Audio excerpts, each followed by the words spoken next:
Good evening. The planning board, if you don't have an agenda, I think there is some by the door. There. So that you can follow along with what we're doing. And the first thing on our agenda, as always, is public comment. If you wish to speak on something which is not on the agenda, now is the time to do it. No, apparently not, so we will go to the minutes. Paul? Madam Chair, I recommend approval of the minutes of January 9th as corrected. Is there a second? Second. Second. All in favor? Aye. And thank you, Paul, very much. Then we'll move on with our first public hearing, which we opened at our last meeting, but continued to this meeting. So we don't have to open it again or review the notices. I think that was done. And we can go forward. Mr. Ament, are you speaking on this? Thank you. It's good to see you. We haven't seen you in a while. Thank you. It's nice to be seen. I represent the applicant, and there's actually two applicants, two LLCs, both owned by the same family, and they own 3 properties in Seapit. And 3 years ago and a few months, back in October of 2020, the board granted a special permit in connection with the proposed redivision of the properties. So I'll show you the 3 properties and what the board did.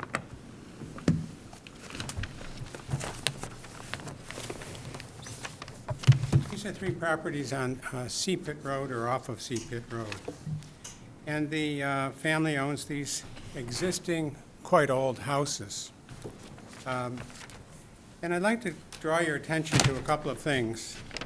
This lot, 108 Seapit, essentially has no frontage whatsoever. Its only frontage, and technically it's probably not frontage, is this 14-foot wide triangle, half of a triangle, at the end of Reed Path. The cesspool serving this property is within the Conservation Commission jurisdiction. I'd like to show you this middle house. And notice that and it's an old house too, has for decades and decades, extended across the existing property line. Well, there's a problem for conveyancing or any development. So we wanted to redivide the properties in a way that works better. And the existing lot lines are this orange color. The proposed lot lines are in green.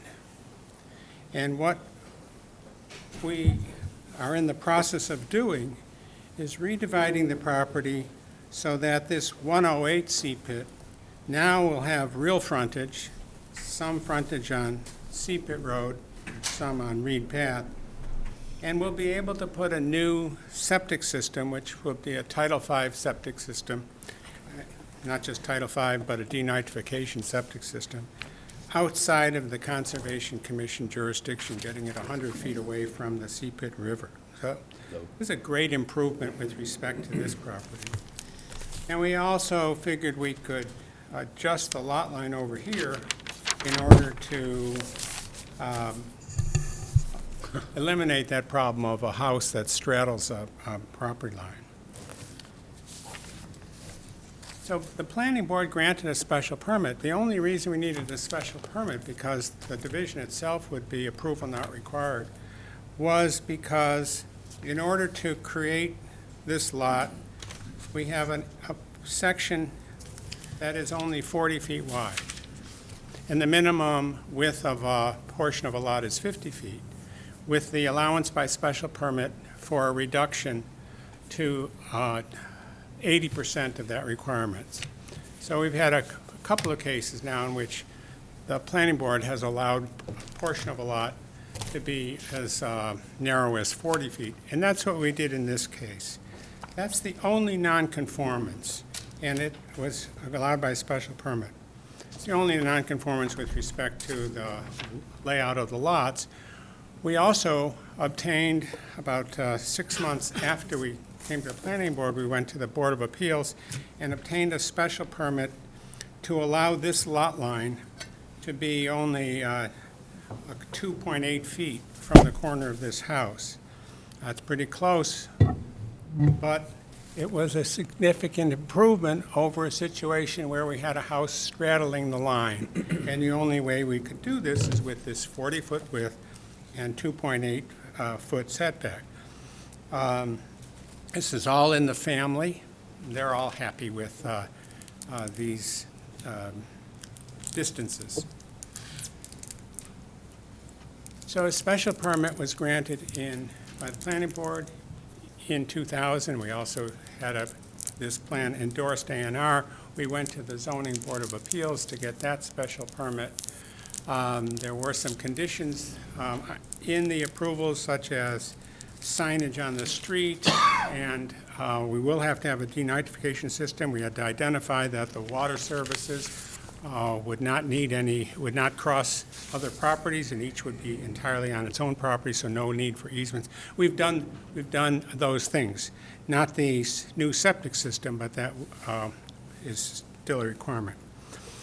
3 years went by, and as you know, the state statute, the zoning statute, and the local bylaws say that if substantial exercise of rights under a special permit has not been exercised within 3 years, the special permit would lapse.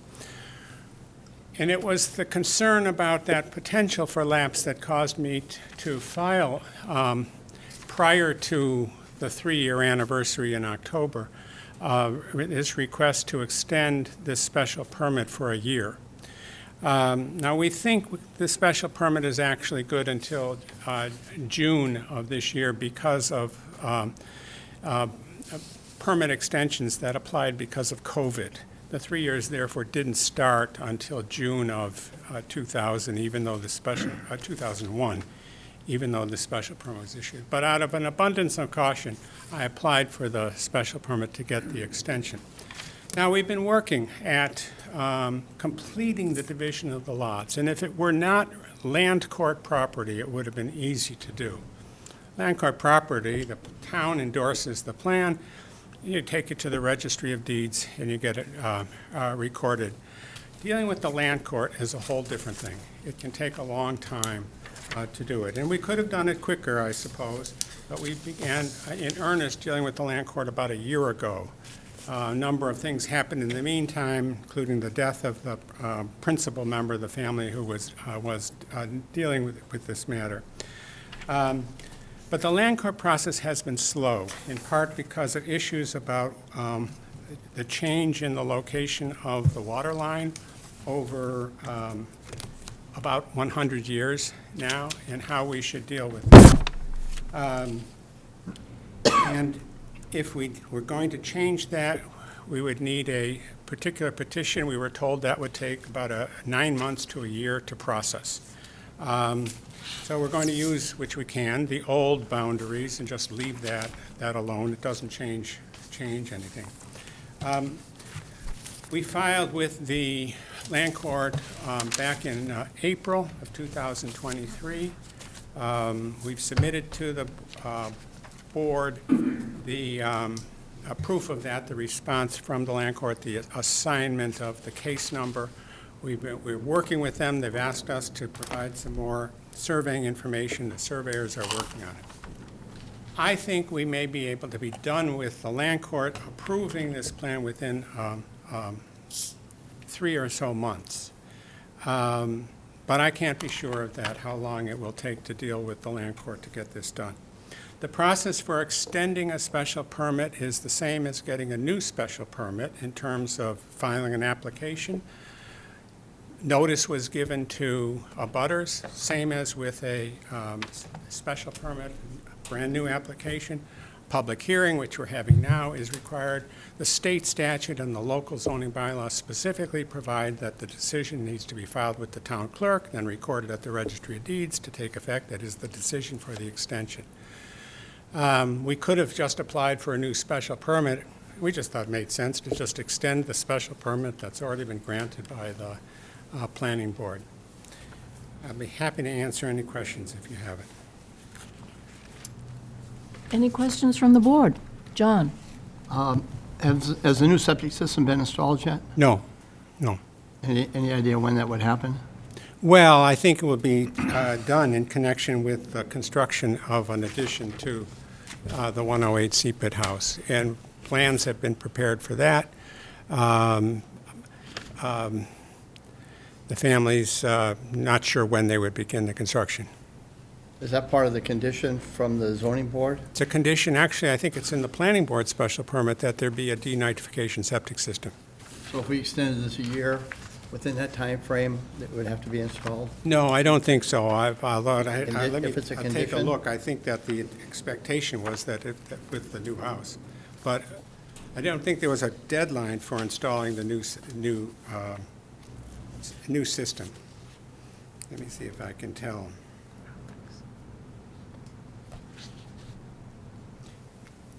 It just says that a condition is that the applicant install a denitrification septic system. We always thought that was when we had a building permit for the house. So I would be reluctant to agree to that because the work that will require, first we need to be through with the land court in order to be able to adjust the line. And then we have to go to the Conservation Commission with respect to any of the work on the property, Is it going to be an addition or a new home? an addition. Addition, okay. All right, thank you. Jim?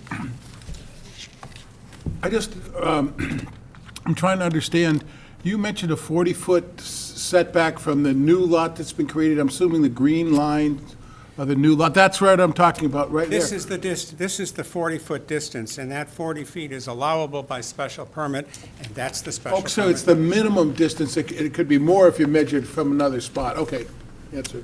I was just wondering why you picked that spot. It's the smallest one. That answers my question. Thank you. I remember this from the last time very well. I think we should get this done, yeah. Well, we're sorry it's taken so long. There've been a host of reasons, but it doesn't make the result any less desirable. So, same family? Bob? Same family. No, I'm good with it. I remember this from. You all said I remember it too. Yeah, I Pat? remember it. Not a problem.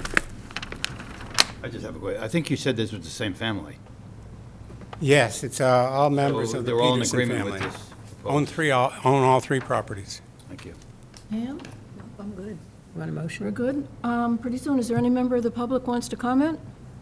No, then we do actually want a motion. I move that the planning board vote to extend the special permit for a period of 1 year, with the new lapse date being October 22nd, 2024. Second. All in favor? Aye. You're all set to go. Thank you very much, and it's a very thorough explanation. Okay, moving on the agenda. Now, we have actually a new project, something that we haven't seen before. This is for downtown. I need my glasses.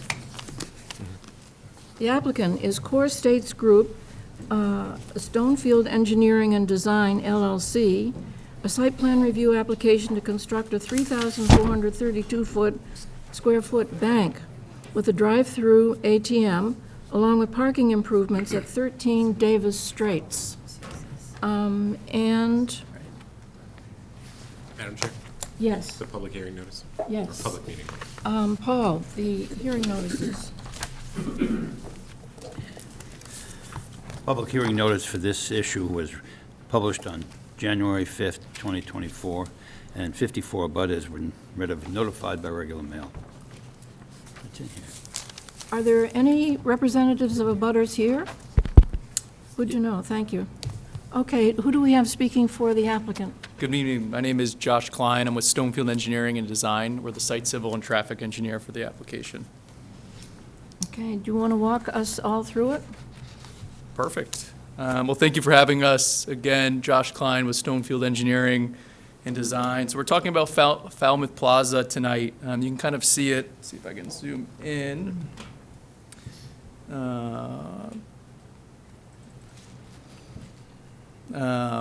So we are looking really at just a portion of the site, kind of along the frontage. So we have kind of Starbucks, which is that sliver that's not part of the site, and just to the north or to the top, there's an area that Chase is looking to lease to build a new bank branch. So what I will do is kind of pop down the landscape plan. So here I think is a nice overall viewpoint. So again, there was Starbucks that I was just highlighting. You can kind of see Chase Bank's location kind of in the out parcel of the shopping center. And I'll just talk a little bit about what we're proposing when I get to the landscape plan. So here you go. This is kind of the approximate lease area for the Chase. Again, this is that kind of out parcel of the shopping center. I think one of the big highlights to kind of notice is today there's this access drive that cuts through along Davis Strait, so that's actually going to be closed, and you can see will be infilled with landscaping. The project is reducing impervious surfaces or creating more open space than what's out there today. So from a site civil perspective, I mean, it's a really nice opportunity. I mean, anytime we can take a kind of an underutilized parking lot and introduce more open space, introduce more landscaping, and make it kind of revitalized is a great opportunity. And at the same time, we're actually able to kind of, even from a traffic standpoint, enhance kind of the traffic patterns on site and make it a little bit safer. Having this access road closer to Davis Strait introduces conflicts kind of closer to those existing driveways. So what's really nice is it's pushing that access drive back into the site, and it's actually going to open up the access drive kind of across to create more connectivity with the shopping center. So Chase will have kind of its own parking area that can be fully circulated. Everything on site kind of meets industry standard in terms of drive aisle widths, parking spaces, et cetera. Their own ADA parking kind of at the front entrance. There'll be new lighting designed for the Chase Bank, so it'll be full cutoff LED downward facing lighting to kind of make sure we meet Chase's standards as well as industry standards for security. And then you can kind of see kind of the robust kind of landscape package that's being introduced. The majority of the site is going to be surrounded by new landscaping, foundation plantings all around the building. We're introducing landscape islands into the parking lot. If you've been out there today, it's really just a sea of asphalt. So we are trying to kind of make that first step forward in our development area to kind of introduce some more landscaping. We will be having kind of traditional two-way shopping center drive aisles on our site. Now, the rest of the shopping center does have kind of a one-way circulation pattern. We did review this closely. It won't have any impact on how the existing shopping center circulates or operates because we've kind of created this new access aisle to kind of make the separation. And what it does is it allows, if the property owner in the future were to do any renovations or changes, they would be able to kind of follow those alignments that we've kind of created for them. So that really is the general overview. I mean, I can get into the specifics of the engineering. Before you go forward, I found the drawings really hard to follow because of the overlay with the underlying parking lot still out there. I wonder if you would be able to trace out for us where you come off Davis Strait Road into the area and then to the drive-by ATMs.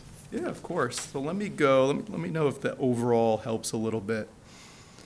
So this is the overall. I'll zoom in a little bit.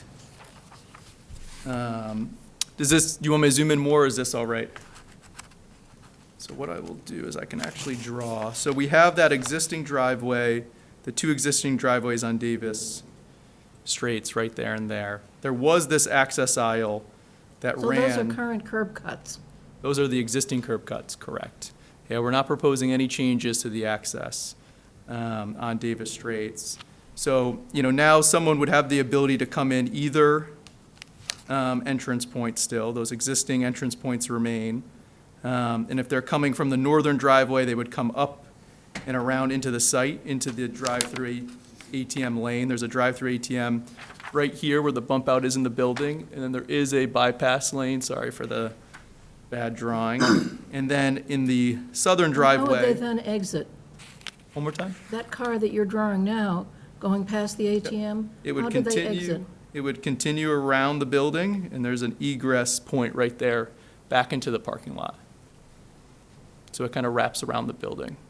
Okay, and then coming in from the, what would that be, from the south? Yep, they would continue down and through. And so today, there's no drive aisle here. We've created this new connection point in the shopping center. So they would be able to make that left into the shopping, this part of the shopping center. Now, they could come down this drive aisle, or they could come down this drive aisle. And then from there, again, they would work their way in to the drive-through ATM. And the front door of the building, if you need to go into the building to conduct your business, the front door is Front door is facing the parking lot. correct. It's facing, it's close to those ADA parking spaces. Not facing Davisville Road. Correct. It's facing the Davis parking Davis lot. Straits. Okay, thank you. Had you followed that? Huh? Yeah, I have a question for the town planner. What's the status of the state highway project along Davis Straits? Is that going to start construction fairly soon? Are you referring to the larger project that includes the roundabout? Yeah. No, that's easily 6 to 7 years out. Okay, so that's impacting this at all? Not at all, not currently, no. What about Kimco? They were talking about all kinds of development at that time alongside this. Is that ongoing, or what's the status of that? Do you know? It's still ongoing, still in negotiations, so they're, to the best of my knowledge, they're still planning on developing in that southern part of the parcel. Does that have an impact on this project? So we have worked, we're kind of aware, we've seen some conceptual designs, but this is a completely separate application. So we're not involved with anything that's happened in the southern part of the property. But, Kimco has approved this layout, has approved our access points, our circulation, and our design to ensure if they do go forward in the future with any type of redevelopment, that this kind of aligns. And there have been design ideas and things in place to kind of help benefit them in the future and to allow for Chase to kind of continue to operate if their project does go forward. Kimco is leasing them the land. I interrupted your presentation, I'm sorry, so why don't you go back to where you were now that No, we it's have a no better problem. picture of how it works. Do you want me to run through anything again on the circulation? Is there any? You said Kimco's leasing them the land? Yes. Is this land owned by Kimco or the property next door? This land is owned by Kimco. Okay. So we're the engineer representing the applicant. The tenant is going to be Chase, but the property owner is They'll Kimco. approve of it if they're leasing it. They'll know about it, right, okay. Perfect. And we can, I know this is not a one-night process, so what I can do is I can have in a representation with maybe some colored arrows showing some different circulation patterns on another sheet. Would that help for the board to see kind of how people circulate the site? I think so, but let's go through the whole thing, and then you can see what needs to be done before we meet again. Perfect. So I thought I would just kind of highlight, Before we start talking to the building, I have a traffic pattern issue. Is it appropriate now, or should wait till later?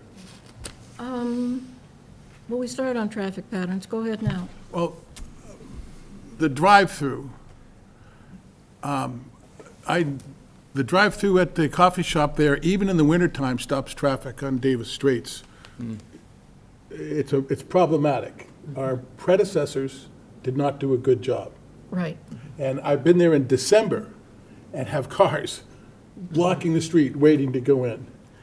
But I've also realized when I drive this town, what we've done with other coffee and donut shops on Sunday mornings, I've actually seen traffic jams in Main Street and East Falmouth and everywhere we have a drive-through affecting our roads. So I would just caution, we should make sure that this is studied carefully by people that know a lot about that, because we did it wrong the last time we did that. In December, it blocking the road.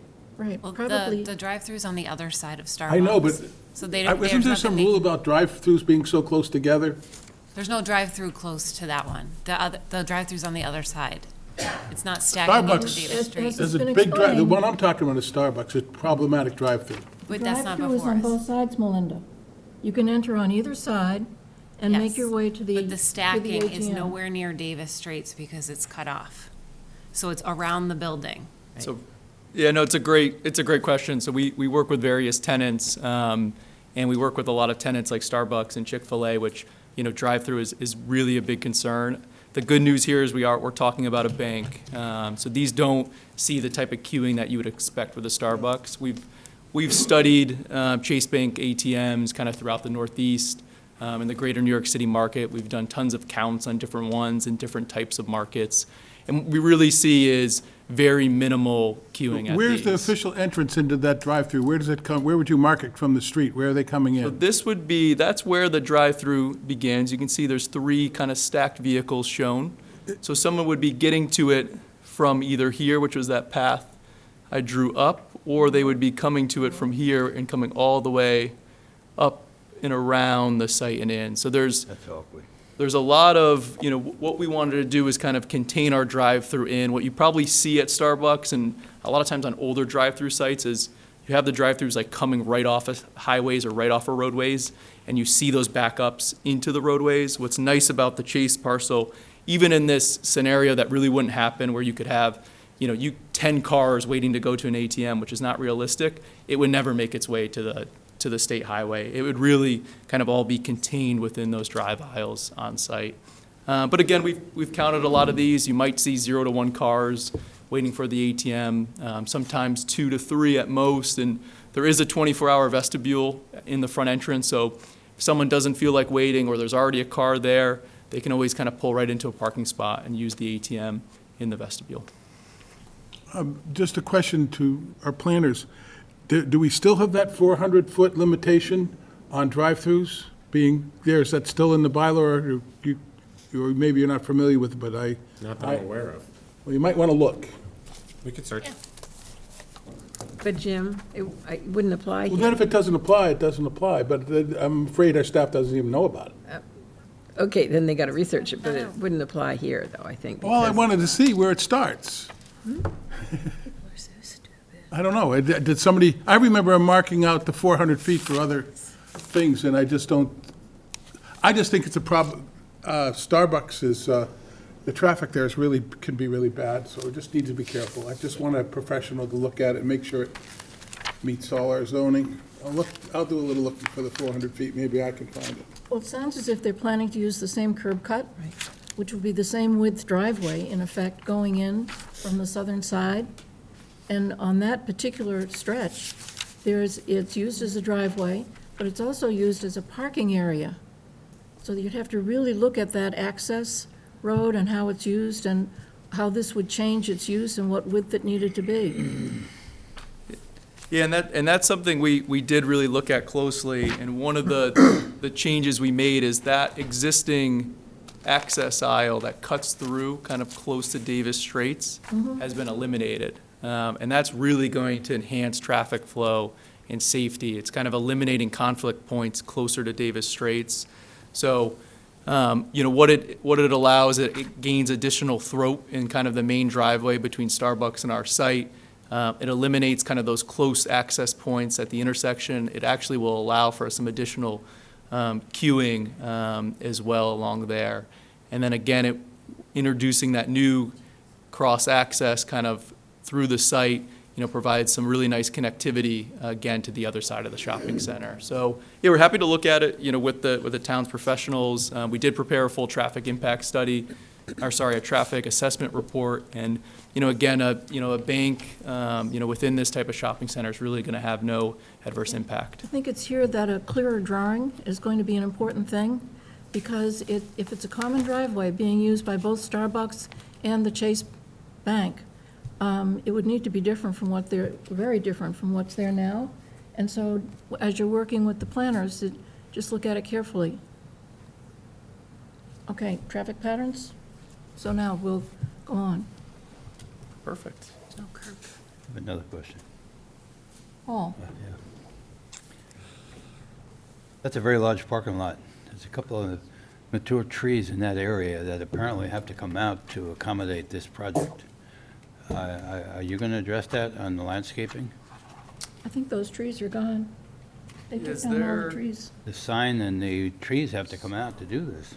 So I'm here, I got the existing condition up. I'll just zoom in a little bit. So the sign is going to be relocated. Right now, Chase is kind of working with the property owner on the final kind of location. It is kind of tentatively proposed, and you can see it on our overall site plan, kind of to the next island to the north. There are 2 trees that will be removed. I don't note them as being significant mature vegetation in this one landscape island. The 4 existing trees along Davis Straits are going to be protected.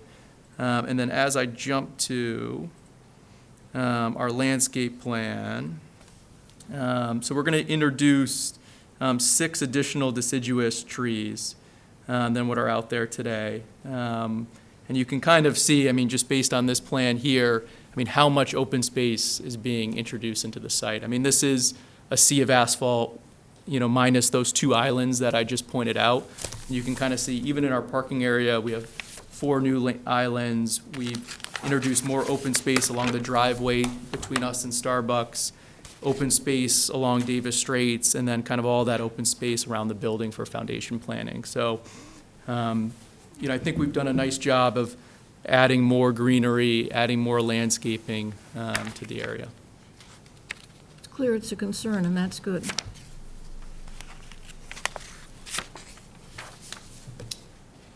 I'm happy. Is there any other questions, site plan related? I was just going to touch on the architecture. Yeah, let's go forward to the elevations. Perfect. I think it should concentrate on the northern or the western entrance instead of the shared driveway with, I mean, that's a problem there. But if you use I guess that's the western entrance exclusively for the bank, that would make a lot of sense. It's a lot closer to the ATM. Yeah, it's a great point. I mean, from just a traffic perspective, like a practical perspective, I mean, we do see, you know, this is, you know, banks are not a use that people are going to travel from 5 hours away to go to. It's not a destination use, right? It's a customer service driven use. It's a convenience type use. So, you know, we do have a feeling that people know that Starbucks is busy, people that travel this roadway all the time. So naturally, they're going to tend to use the path of least resistance. So they're going to use that driveway to the north. You know, I don't think we have control to say like Chase customers can only use one driveway entrance, but I think it's a great point from a practical standpoint. Residents really will start to gravitate towards that driveway. Thank you. All right, so let me zoom out. It's great to have a screen here. So I have 2 of the 4 elevations up on the screen. So the elevation at the bottom or the east, that's the elevation, that's facing the parking lot. So that's kind of the front. That is the front of the building, at least the front in terms of the facing the shopping center. So you can kind of see the main entrance in the vestibule. I'm kind of highlighting on the screen. The north elevation, this is the drive-up ATM side. So when you're looking at the plan view, it's to the top of the page, and you can kind of see the ATM that I'm circling here on the page. And then as I zoom down, here's the south elevation. So this is kind of facing the Starbucks. It has kind of that jewel box, which is that kind of architectural feature that Chase likes to kind of put at the prominent corner. And then you have the west elevation, which is the elevation that's along Davis Straits. And kind of what this isn't showing is kind of all that, the additional landscaping that's going to be planted along the front of the building, and the additional landscaping in that open space along Davis Straits. And just in terms of some materials, it consists of clapboard siding, asphalt shingled roof for the pitch area that's over the top. The storefront canopy is a metal material over over where the main entrance is. And then there is kind of brick used as well to kind of highlight kind of some of the architectural features associated with it. How would you characterize that style? So this is you know, Chase goes with a lot of neutral colors. This is not a prototype by any means. This is kind of Chase kind of enhanced look to kind of get a little bit more in touch with the surrounding architecture. Now we are in a commercial zone. I mean, we're not in the, you know, we know there's a lot of New England style architecture throughout the town. I've been down Main Street, so I understand the sensitivity, but you know, this really kind of falls a little bit more in line with that commercial shopping center feel, but again, introducing materials like clapboard siding, asphalt shingle on the pitched roof as well. On the same issue, though, today we received a letter from the law office of John Kenny about having an easement on that property. Are you prepared to discuss that, or do you know anything about it at this time? Paul, let's stick to the architecture, and then we can go to that. We'll just I keep, thought we were talking about site plan. Isn't that part of the site plan? it is part of the site plan, but right now we're doing the look of the building, the architecture, the design. We can get to that. Jim? Just, I can't quite see all the details, but you're seeing those different color areas. It's one of them's clapboard, the other one's brick, and the third one's a metal? 3 different finishes on that face we're looking at? Zoom in. So the metal is the canopy. Okay, the black canopy's metal. is the metal. The clapboard siding is where the areas that I'm making the X's. You know what? What about the area above the metal, where the peak is on the, So this is kind of a decorative trim yeah? along the top. I can, what's that right there? And this is actually, and I apologize, I think I misspoke, this is a clapboard siding as well. I believe. Is it a different color? I mean, it's in, Yes, it's different color. where's the brick? You mentioned brick. Yeah, so the brick, I just want to make sure I have it correct.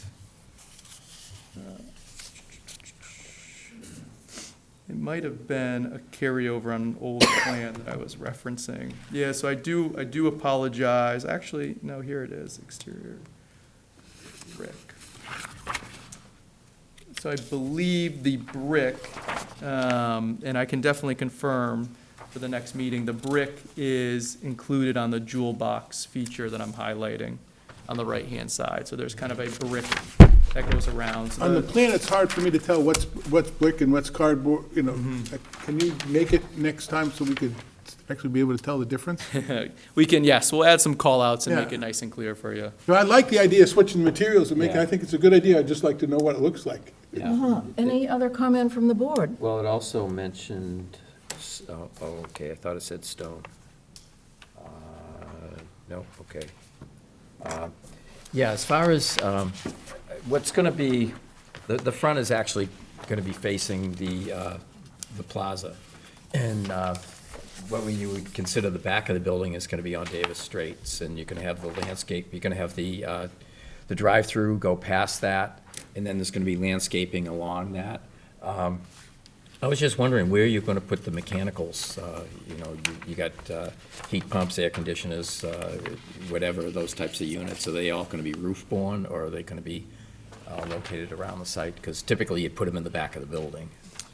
Yeah, so, yeah, Back. what, kind of the meter area will be this wall here by the ATM. So this really won't function like a back of the building. So Okay. the, kind of any required meters would be here. So I haven't gotten confirmation yet, but typically Chase has been going with all-electric buildings recently. So I imagine this would be an all-electric building. So there won't be a gas meter, it would just be the water meter on this side, and an electric meter, and then they are putting them on the roof. Okay, yeah. Any plans for solar Oh, panels? here. Pat? So I'm not aware, it's definitely something I can ask and see what their thought is at the next meeting. Yeah, I've got a question. You mentioned all-electric buildings now. Are you going to have panels up on the roof somehow? Yeah, that Because was, electricity is very expensive around here. They Yeah, seem what to be we- right here on the north elevation, facing, No, the electric panels, solar panels. so I'm not aware of Solar, of I any know. solar at this time, but what I can do is kind of ask if that's something they've looked at for this location. That's why I'm asking, because for an all-electric building, it's gonna be pretty pricey. Even with modern insulation, I would imagine. Yeah, the good thing with, you know, bank use, no kitchen equipment, things like that, so it won't be too bad, but it's definitely a great point. other comment on the style of the building? Paul?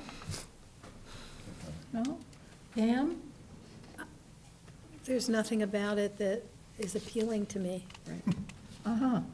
I mean, I think it's unappealing. Nothing aesthetically interesting. It's just there. You might call it Anywhere USA Industrial. It does not match the character of the town. I wonder if the designers were at all aware of the Cape Cod Commission's book on design for commercial projects on Cape Cod that this planning board has adopted for our town also.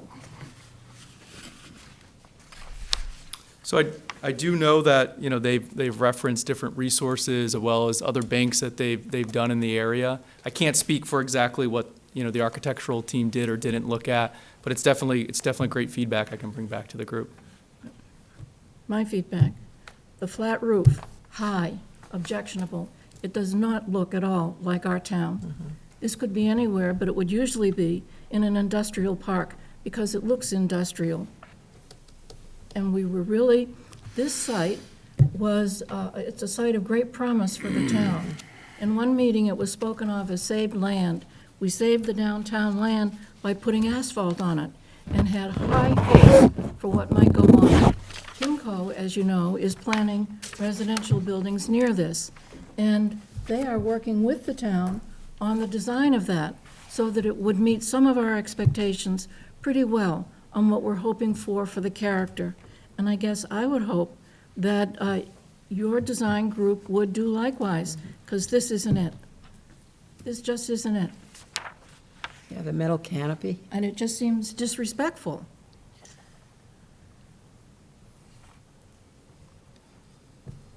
As a look. There's no interest in the blank windows there. We're used to seeing panes or something to break up the flatness of those windows. They need to rethink it. It's got Yeah. a flat roof. It's got the wrong height. The style is just inappropriate for Falmouth. Now, Paul, you had a different concern. Oh, Pam? I was just going to say, it's such an interesting point of confluence of the traffic. And with Starbucks, you have an opportunity to really make it a very attractive building, which is also going to draw customers there. And I would hope that you would really look around the town and see what some of the buildings look like and the character that they have, because this, to me, has zero character. It doesn't fit in with the town, but you have an opportunity at this stage to do something with that. But this isn't it. Now, you said there is no other Chase locally? So there's no constructed chases on the Cape. We do have a project that was approved in Orleans that's going to be starting construction within about a week. And what does that building look like? Very similar architecture to what you're seeing tonight. Right, you're branding a building, and we're trying to do that for our town. Well, they took elements of it. I mean, again, the branch that, you know, the architecture that you're seeing tonight is very different than Chase prototypical architecture. So you definitely aren't seeing what their prototype is or what they would, you know, quote unquote, just kind of roll out in an industrial area. But I appreciate the feedback. You know, I understand this is not a one-night meeting. So, you know, I'm here tonight to absorb feedback from the board and kind of be able to talk to different project team members to kind of talk about our next steps and coming back. Jim? Could you move it so we could actually see the south elevation? Because that's what we're going to see, or the west elevation. I mean, when we travel, that's our Davis Straits. That's what the town will see. What you're showing is the front door. That's the back door is what we're looking for when we drive up and down Davis Straits. So I think we need to pay attention to this view, because that's, you know, one of the years, remember taking a look at that block and saying, oh, isn't this not going to be, and what we're looking at is, you know, that should be part of this. This is the view we're going to see. That one and the one that was at the top of the page. Right. The other just one's before it. facing a parking lot, and we're not even going to notice it unless we go around the back. if you go back to the So one this just is an important one. before I'd like to focus on this one. the one just before it, Jim, Right. the blank gray Right. with the meters on the side, Yeah. driving down from That's Stop what and you'll see Shop from corner, Stop and that's going to Shop. be the most visible Those side. three sides will be the most important Right. to look at. So go over the materials that I'm looking at here. Too many. Yeah. Well, The least noticeable is the one that's the best looking one out of the. is there any brick there? So this is, and I'll get clarification, but this area here and this area here, which is kind of that jewel box on the corner, so that's kind of facing Starbucks, that band is noted as brick. Okay. And then the two other sections are clapboard, just painted different colors. Correct. So you have clapboard siding, and then this area is a little bit darker about clapboard siding. I think part of the problem is the flat roof. I mean, there's nothing attractive, appealing about that flat roof, regardless of what you put on the siding. It's that look of, Warehouse. yeah, sort of desolation to me. There's just nothing that sort of grabs you. And because, again, of where it's located, at that intersection there, I think it really needs to have something that's appealing. I have roof line in bold letters on my, in my notes. And it doesn't evoke any particular style. If it was kind of federal style or Art Deco or something, or mid-century modern even, but it just doesn't have any style. Well, it is actually slightly a dated Bauhaus style. Yeah. He's used the term several times, industrial. Mm-hmm. And that's what it looks like. That's what it looks like, right. A Well, really nice industrial building. On a retail street. maybe, I think we should, Paul, you had something you wanted to bring up? I just want to add And then one we'll other hear a thing. public comment from the abutters. I don't disagree, I don't think it fits in here, but my understanding is the first bank that Chase is going to have on Cape Cod. And I would think if you make an effort to make it fit in here, then you'd be able to replicate it in other locations if that's appropriate. Doesn't help us. But I think it would be in your interest to take a good look at that and see how it fits in on the, not only in Falmouth, but perhaps elsewhere. Did you want to ask about an easement? You going back to the, No, I was about to turn to hearing from the public on it. You had a question on the easement, Paul. yeah, we received a letter from the attorney saying they have a easement across the property. And it just came in today, so I don't know the nature of that, but I think it's something that has to be addressed as well.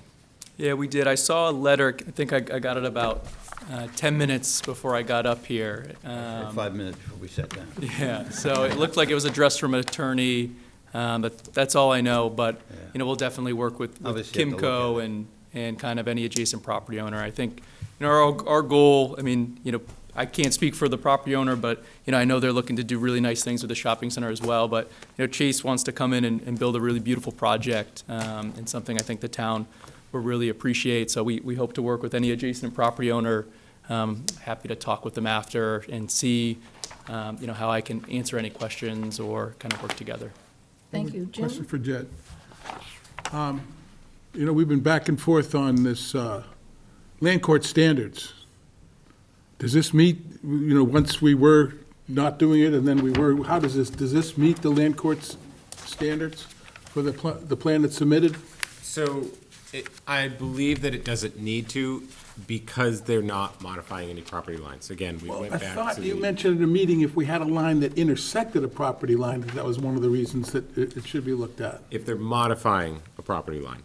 So again, if they're changing the property lines that exist in land court, then we would require land court standards. So again, if an A&R was, changing property lines, then of course. But in this case, they're not affecting it, so.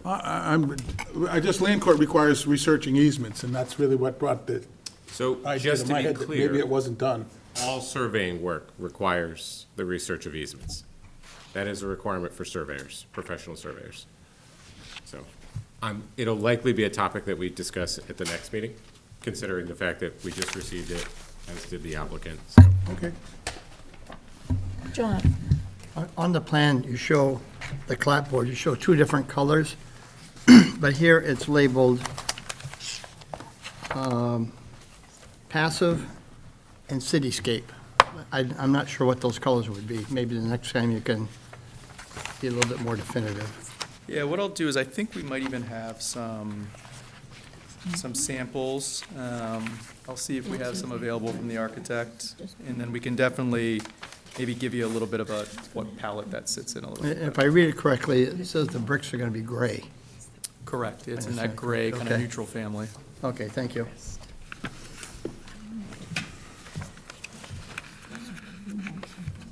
It's the right scale and design.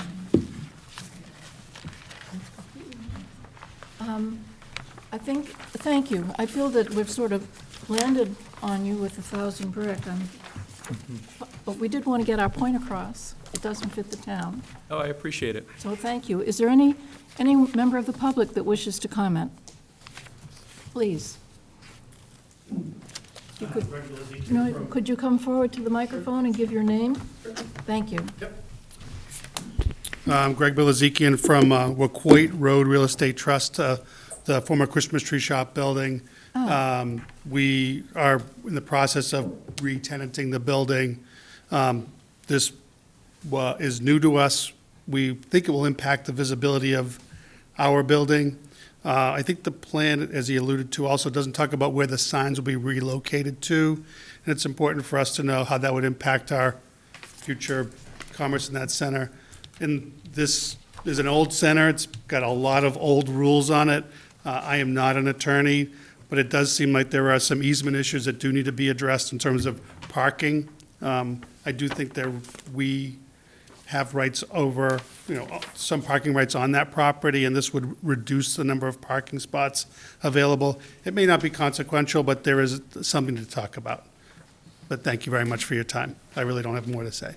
Oh, okay, thank you very Thanks. much. Anyone else? Want to come forward?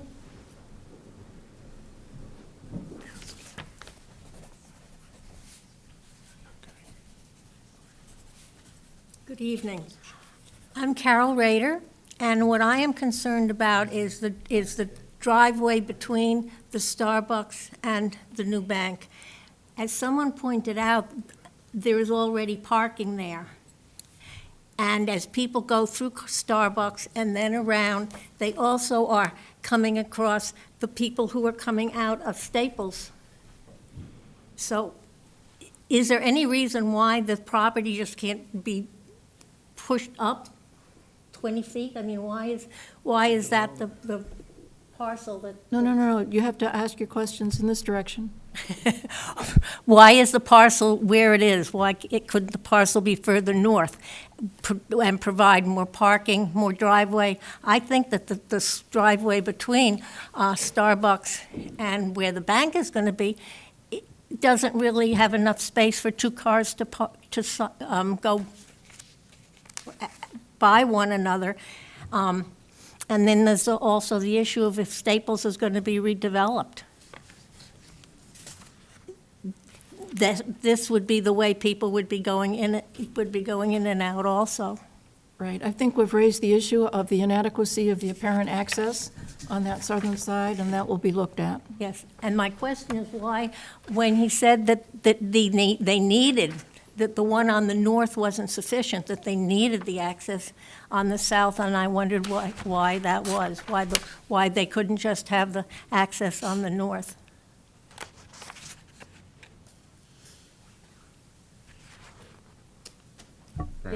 Did I misunderstand you?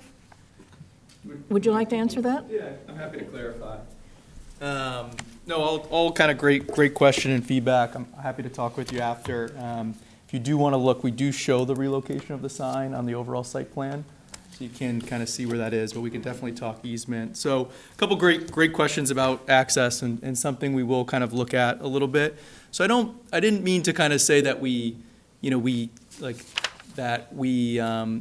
want to close or can't have one or the other. I think the idea is, having redundancy in terms of access is a good thing for a shopping center. Closing access points and forcing drivers to use one access point is not something we'd recommend from a traffic engineering perspective. But we will look at this a little bit closer. We can maybe look at some ideas to help enhance this even further. Again, one of those big advantages here is now you don't have vehicles kind of coming down and trying to turn, or a vehicle sitting here and then another vehicle that comes down this exit aisle and stacks behind them and creates kind of a conflict point. So we are kind of reducing kind of conflicts that exist today. And I think we want to be able to use this access point. And by shifting the building further, the development further, we would block this access point and kind of encroach into this access aisle. So there are many kind of factors on kind of why this location exists. There's tenant restrictions. There are lease obligations that we have to kind of work within certain parameters that the property owner gives us. But one of the big drivers here is being able to safely maintain these two existing access points. Because they're both kind of vital for our operation, the Starbucks operation, as well as the shopping center.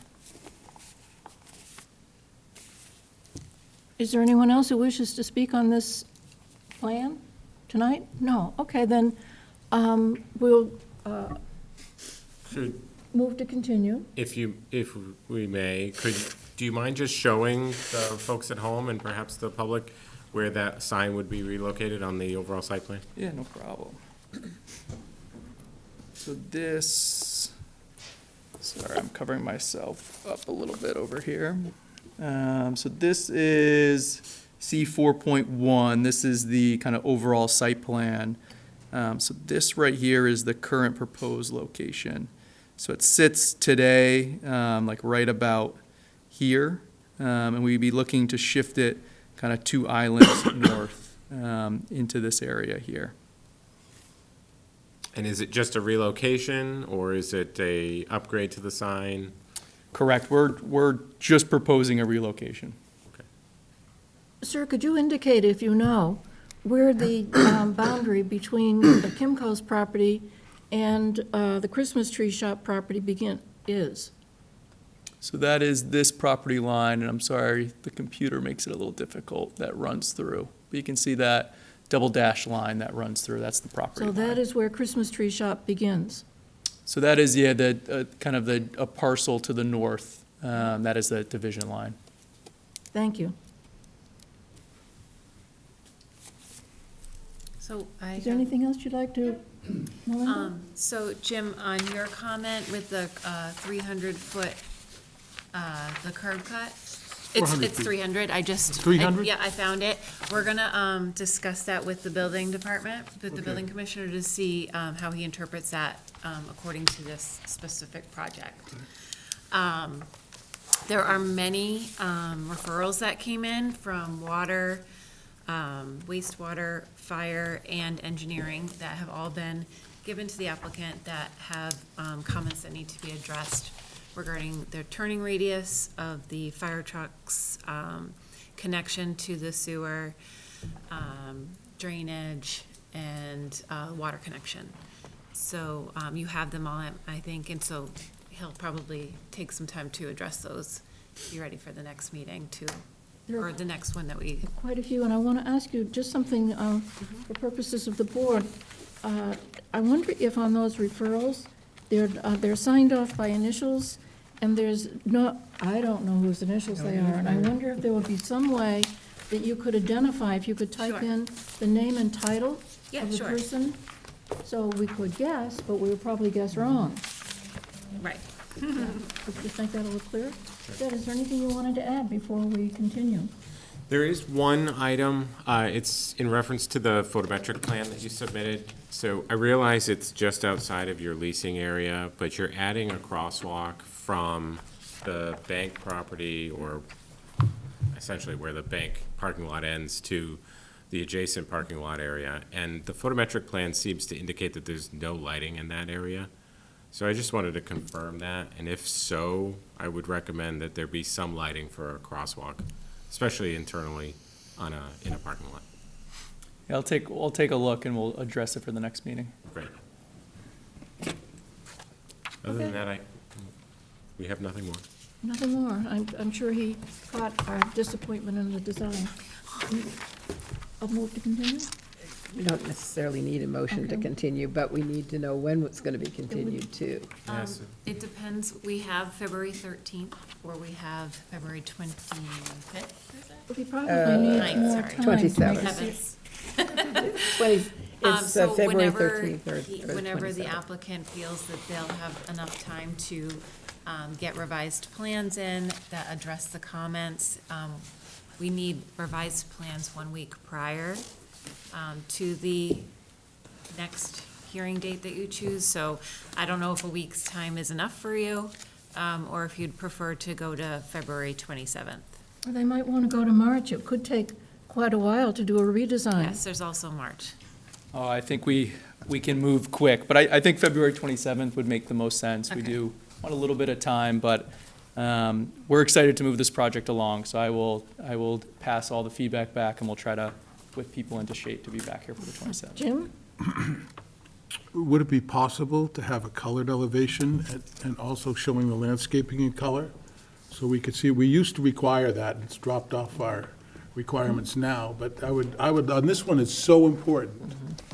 I think that the town needs to see what we're going to approve. Right, and it And- needs to and be a then a much bunch of clearer grade- drawing. And a bunch of gray blocks on a building on our most important street that we have is, I need to see more before I can get comfortable with it. When you read the description of the color, they are gray blocks. I'm not going to criticize it, but we should at least see it. Just say it's going to be 3 gray blocks and see if that's what the town wants. And I don't know if that's going to fly or not. Even the brick's gray. I'll give you a hint. Okay, so we're continuing this to the 27th? Sounds like it, yes. Yes, ma'am. Sounds like, okay. Good, thank you. Thank you for the time. Have a nice Yeah, evening. you're welcome. Yeah, the 29th this year. Yeah, we have an extra day You're in all set. February, yeah. Okay, moving on. We have zoning articles coming up for town meeting that we're going to discuss now. There've been some changes.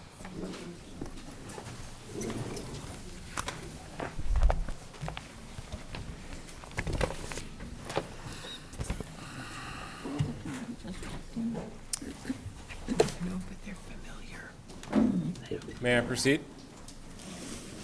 For the record, Judd Cornock, Town Planner. I'm going to cover the zoning articles that are currently before you for this public hearing. This hearing, as you know, was opened at your last meeting. It was continued to today. At the time of the last, or the opening of the public hearing, we had 7 warrant articles, which I'm going to just show on the town's website so that folks at home and folks in the audience know where to find them. So again, on the planning board's webpage, all of the April 24 town meeting articles are shown here. There's 2 types of links, as you can see up on the screen. There are articles themselves, and then there are red lines which show the actual change, because sometimes it's a little hard to identify exactly what the change is being proposed. And so, I'm just going to click on the first one. This was, the first article was aimed at, or I should say, the first 3 articles was aimed at changing the definition section. In our current bylaw, which I'll go to, I won't go there, just for time's sake. Our current bylaw organizes our definitions into categories. What we are proposing to do with the first 3 articles, which the good news is we've consolidated all 3 of those articles into one standalone article, which you have in your packet. We propose to essentially get rid of the categories and go back to an alphabetized list. As I covered at the last meeting, in order to do that, it's sort of a 3-step process. The first step is to remove some of the section-specific definitions and place them into their new homes, which is their section-specific areas. Then eliminate the category titles, which were created during the recodification effort, and then alphabetize the remainder of the definitions. And so I just wanted to articulate where those articles are located And then I'm just going to walk through the feedback that we received from our zoning bylaw review working group. So our working group met twice. First time was on December 12th, and the second was on January 10th. And we went through the review of all of the zoning articles which you see up on the screen and which are on the table for folks to grab a copy of. I provided a memo to you that summarized the comments that we received. The first group was in reference to the definitions, which I just went through. The working group had some very productive conversations about language in the bylaw or in the article itself, and recommended some improvements that would make it clear that the planning board is not trying to delete any articles, they're simply relocating them. Now, after those working group meetings, I worked with the town council and we came up with, or actually she did, came up with this condensed version. So it's one article that accomplishes all three of those items. And so I just wanted to highlight that very quickly because that's one of the more important items. So instead of 7 articles to go to town meeting, it'll be 2 less, right? The other item that the working group discussed at length was your conversion of a dwelling change. Now, as I mentioned at the last hearing, the idea was to create some more diversity in the residential districts, but also in the business and public use districts where the conversion is allowed as a special permit. And what does that mean by allowing diversity? Well, you're allowing more of these conversions to potentially occur. And you're allowing that through changing the date for which the conversion currently restricts the number of dwellings. It's January 1st, 1980. So a dwelling would have to be in existence on or before January 1st, 1980. So it's a smallish window. This board, as we talked about at numerous times, wanted to, add more opportunity. The idea was to change that date to something that would be more appealing. Now, at the working group discussions, we went back and forth on a 10-year time frame, which the planning board initially was in favor of. There was a suggestion of a 20-year time frame, but ultimately we ended up with a compromise of January 1st, 2000. So the articles that are on the table and which are in your packet reflects the compromise that the working group came to with a January 1st, 2000 date. Now, the other element which is important here, the working group was concerned about, especially in the single residence districts, changing the character of the neighborhood by essentially allowing a conversion which then could become a short-term rental. So we added some language into the proposed article which essentially requires that the conversion then be owner-occupied, at least one of the units, and that rental periods for any of the rental units, the future rental units, be for a period of 1 year or more. Jim. Many of these are converted, have been converted into condos. They all have different owners. Right. So where does that match up with what you just said? So I was just about to get to that. So I'm sorry. That's the one item that the working group wasn't able to actually get to, would be how do we control that situation and a condo owner then renting their property to someone else. So the long story here is, I think, and I would recommend that, as it currently stands, the conversion of a dwelling article is just not ready to go forward, because we still haven't answered that important question. I have one other question. In last meeting, it was mentioned by staff that this doesn't affect the amount of bedrooms. I read through the text today and I didn't see that. Can you show me where it says you can't have more bedrooms? Because I couldn't see it in what Sure. you said, because, So let me show you the version before. but the new version has a restriction on no new bedrooms, is what you're saying. That's Okay. right. I just didn't see it, but maybe I Well, didn't look hard enough. So again, the initial conversation that we had with the board, there was an idea of not putting that language in to restrict the number of bedrooms based on the fact that the Board of Health and the septic system Board of Health's would- job to do that, yeah, that's Right, what I they was would- thinking. They would be in favor of that. But, again, the working group had issue with removing that language, and so this newest version that we presented here tonight includes that language back in there. So let me just go right to it, so that it's nice and clear. Was it in the stuff you sent us, or is this something, okay? Yep. So for the folks at home and everyone in the audience, this is the language that was previously eliminated in the version at the last meeting for the planning board. So that language was proposed to be deleted, and because, again, the working group had issue with that, we stepped back, we said, well, let's just change the date. Again, it's based on the date, make everything consistent, January 1st, 2000, keep the language, and again, this is the current version that I'm showing to the board, but I didn't want to spend a whole lot of time on We're it gonna hold up the whole thing anyway. because we still haven't answered that condo question. So it would be my recommendation, unless the board feels differently, that we hold off, we withdraw that article, we spend a little bit more time trying to answer that particular question, and then I think we can bring it forward in November. Could we explore it for just a minute now? Absolutely. Maybe it could be resolved. Jim, can you think of a way to do that?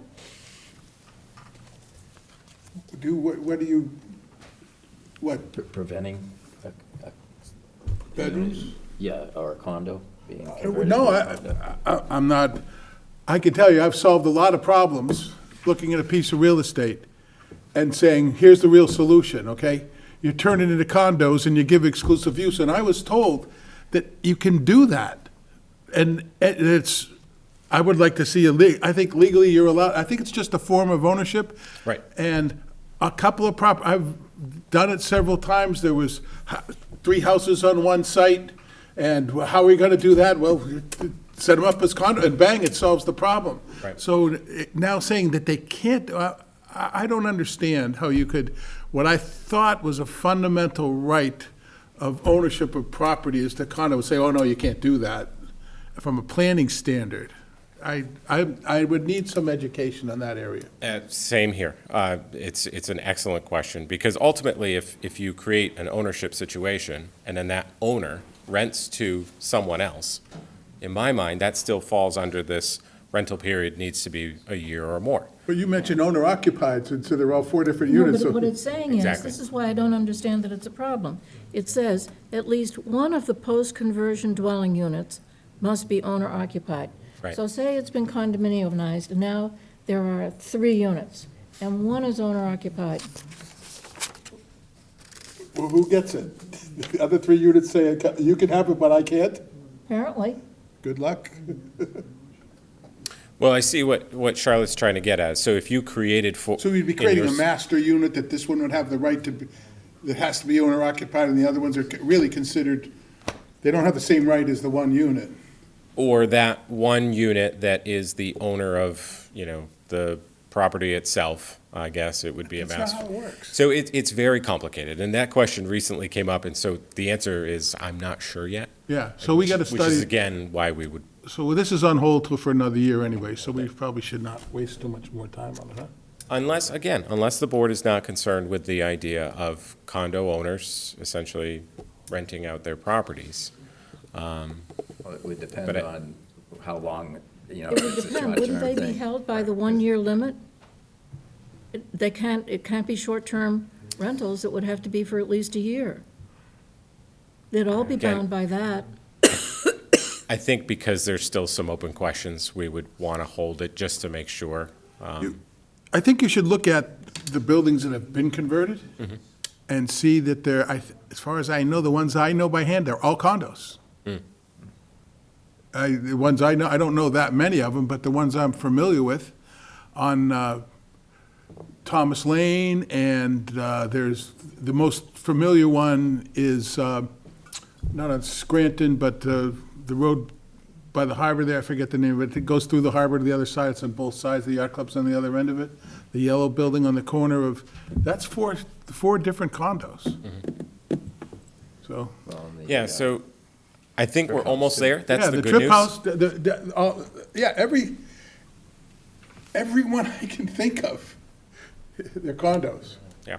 So I'd like to see If if, it's not a problem with those, why would it be a problem with this 20-year because he's trying to group? say that the rental's gonna be, that only one of the units has to be owner occupied, and I just don't see how that works. So it's the owner-occupied provision? Yeah, that they're all you're owner occupied. I mean, there's 4 units, so which ones, there's no one owner has a right over the other owners that gives them a bigger right, you know what I mean? questioning. Yeah, what you're saying.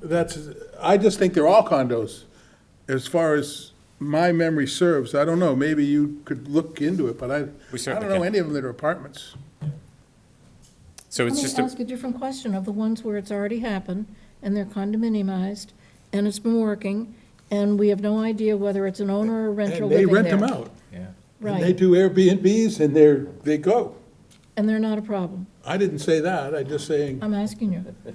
I don't know if they're a problem or not. It's not, I haven't been focused on that.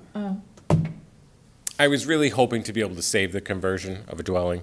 You know, we worked really hard on it. We met did. with you folks several times. We were really, really close. The working group, you know, had a lot of really important questions and items, which I thought we had fixed, but right at the last minute, there was a condo issue. So we just figured, be safe, Yeah, I'm fine with rather all of than, it. you know, be safe than sorry, and just pull it. because we are trying to create rental units as far as, and not just ownership units, right?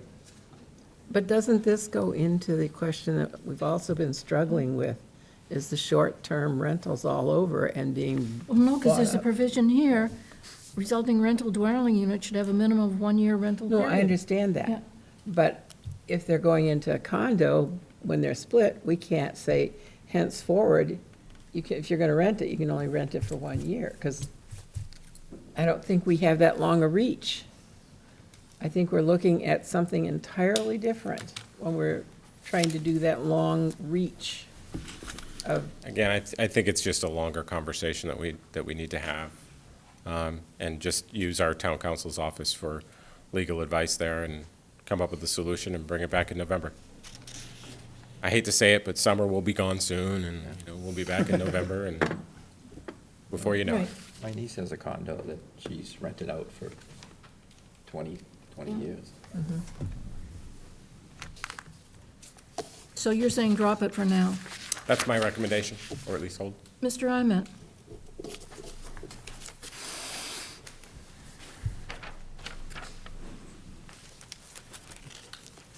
Thank you. For the record, Bob Ament, a land use attorney. I'm particularly concerned about adding the language about owner occupancy. It raises so many troublesome issues. If you have a requirement of owner occupancy and the owner dies, or the owner has to sell the property, how are you going to solve that problem? You're going to reduce the, first of all, you might force a sale by a family that doesn't want to sell, but none of the heirs, none of the children are living here. Or the market of people who might be willing to buy a property is very small because it requires a particular owner occupancy in a small unit. Now keep in mind, the goal here is to create small, affordable dwelling units. We're not increasing any number of bedrooms, and it does say that in the proposed language. We're not increasing the number of bedrooms. What we're doing is creating small dwelling units by special permit, by the way. You know, so there's some control over it. I think the thinking about owner occupancy seems to be that, well, there needs to be an owner there to protect the neighbors. And I can assure you that there are plenty of cases where there are single-family homes that are rented out to nightmare tenants. And this doesn't solve that problem. Now, elsewhere we have a bylaw that requires owner occupancy, and it refers to 7 months. I don't know. We don't know what that means, really. And it has the same problems with it. But we're only talking about this proposed change to the conversion bylaw. I would urge you to take out this requirement about owner occupancy. I don't think it helps.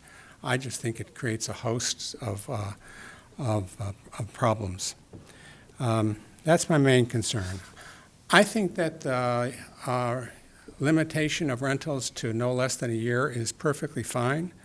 I certainly don't think we should be doing anything to be encouraging the short-term rentals. That's the problem in residential neighborhoods. And that should be done. I wish there was a way to require that the units that are created are for rentals, because we need those. But even if we don't have such a requirement, even if we really can't make that a requirement, the idea that we're taking existing houses, creating small dwelling units that by their nature will become more affordable, just simply expands the number of small dwelling units that are available for ownership or for rent. I think the sooner that this bylaw could be changed, the better, because obviously the existing bylaw requiring the house to have existed as of 1980 isn't getting much use. Thanks. Charlotte, Pam? when something converts to a condo, aren't there usually condo documents that sort of govern what can and can't go on in the condominiums?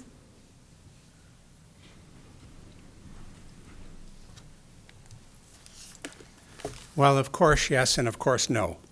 That is, yes, there's a requirement for a master deed. It has certain provisions in it that are required. There are a condominium trust, which manages the property, and there are typically a sets of rules and regulations that go along with that trust. And a condominium association may preclude rentals, or it may preclude short-term rentals. There can be all sorts of conditions, some of which are hard to enforce. I mean, isn't that one way to sort of curtail some of the behaviors that we're trying to make sure don't happen? Well, people are people, and some of them want to have a good time when they're here on the Cape. But you do have a special permit requirement. You do have a minimum lot size requirement that's in this bylaw. Through the special permit process, there can be some limitations, certainly control of where people park, maybe fencing and landscaping. I don't think every application is going to be approved, nor do I expect everyone should, except the ones I file, of course. But you know, we have a process that is supposed to protect people. But I think the owner occupancy requirement doesn't assure you of any protection and simply makes this a very problematic bylaw. And I know, Pamela, that you've had this concern before when we've talked about the owner occupancy, thinking that the owner occupancy is important to protect neighbors. I don't think it will do what you want. I just think it's a reason why people will be reluctant to use the bylaw. And in fact, if you have an owner, I mean, again, I don't know what owner occupancy means. If it means rent one unit, but the other one can't be rented and occupied a few weekends a year, a couple weeks a year by an owner, or just for the summer, maybe that's owner occupancy. But I don't think it gives you much assurances of what the tenant is going to do when the owner isn't there. I think that, you know, and again, if you do make a condominium, you've got two separate owners, and I think this owner occupancy is really unworkable. Very difficult to recommend somebody do this when there's or with the owner occupancy for elsewhere where it turns the bylaw. When a death in the family, a death of the owner, any number of circumstances could mean you no longer could comply with the statute, and what do you do then? We don't know. I think one of my concerns is, I think it's very hard when somebody purchases a property to tell them what they can and can't do with their property. And if somebody chooses to rent it out to many people during the summer, I think it's hard. I mean, who's going to be the one to monitor what's happening other than the neighbors who get very upset because it's loud and obnoxious? And, I mean, I think this whole area, since we got involved with Airbnb and Vrbo and everything else, becomes very problematic. Well, first, we are talking about limiting the rental period to a year. And that really goes to now, we have residents. These are people who live in the town, although presumably somebody could rent it and only come down for weekends.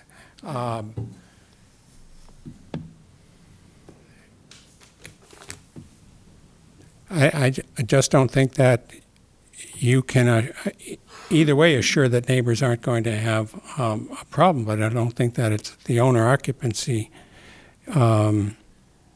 does much for it. If you own property and you rent it out, I think it'd be smart to come check on the property once in a while and make sure you've got good tenants. I mean, what would be the difference between buying a condo and renting it out year-round versus just buying a single-family home and renting it out year-round? None, No difference, So, no difference. none at all. Let me ask the board a question. If we take out provision F here, the one that says they must be owner-occupied, the problematic provision, if we take that out, would you then be comfortable bringing this to town meeting in April? yeah, because, again, the owner occupancy thing is supposedly the control there, but I can tell you that there are people living in single-family homes that are just as bad as any group of people coming down for the summer.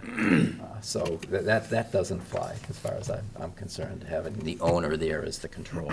So let me ask the I think question again. if you have a dwelling that's been broken up into 4 condos, the other condo owners would have more control over that situation. Because I've known people that have been in a lot of 3-deckers in the city have been converted to condos, and when there's a problem, the other condo owners seem to take care of it through their condo association and other means that they have available to them. Well, my experience with these owner-occupied provisions is in Boston, where I lived for a long time and owned a building, and we were landlords, and we were living in our building. Yeah. And I do think that having the owner there, you certainly have a better idea of what's going on, but it's really imperfect. But I also know But were those condos that, or apartments? in our building, they were apartments as long as we owned the building, and turned into condos in order to not own the building any longer. So Yeah. I don't know how to answer the question. But having it owner-occupied was never checked up on by the city. I mean, I suppose, one of the neighbors, whose names I did not even know, and they seemed to come and go, could have kept an eye on it, but they really weren't. I don't think there's a good enforcement for that, and that's pretty much when you read about trying to regulate the short-term rentals, the difficulty of regulation is the outstanding difficulty. You can think up lots of ways to, put them in a tight box and keep them there, but you're talking about a lot of staffing in order to do that.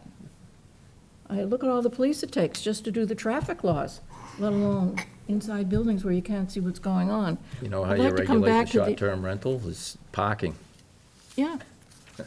Because I'm telling you, there are times, there's some houses on my street, and you can't get by sometimes. No, the because there's so parking many turns cars. into a problem. But let's take a look at this, because this, you remember this change that we decided, Jim brought it up, because he had made the list of low-hanging fruit, I think you were calling them. I didn't bring it up. It was recommended as part of our, one of the 3 points of our housing study, that it wasn't my idea. It was something we Okay. were studying. But I'm giving you credit for bringing it to the attention of the board, saying these are the ones we should go for. We can really help in this way. This is the last of the 3. It is the last of And the it would three. be good to do it sooner rather than later. And I am asking the board members, if we were to take out provision F about owner occupation, would you Also then, D. oh, and D? Up.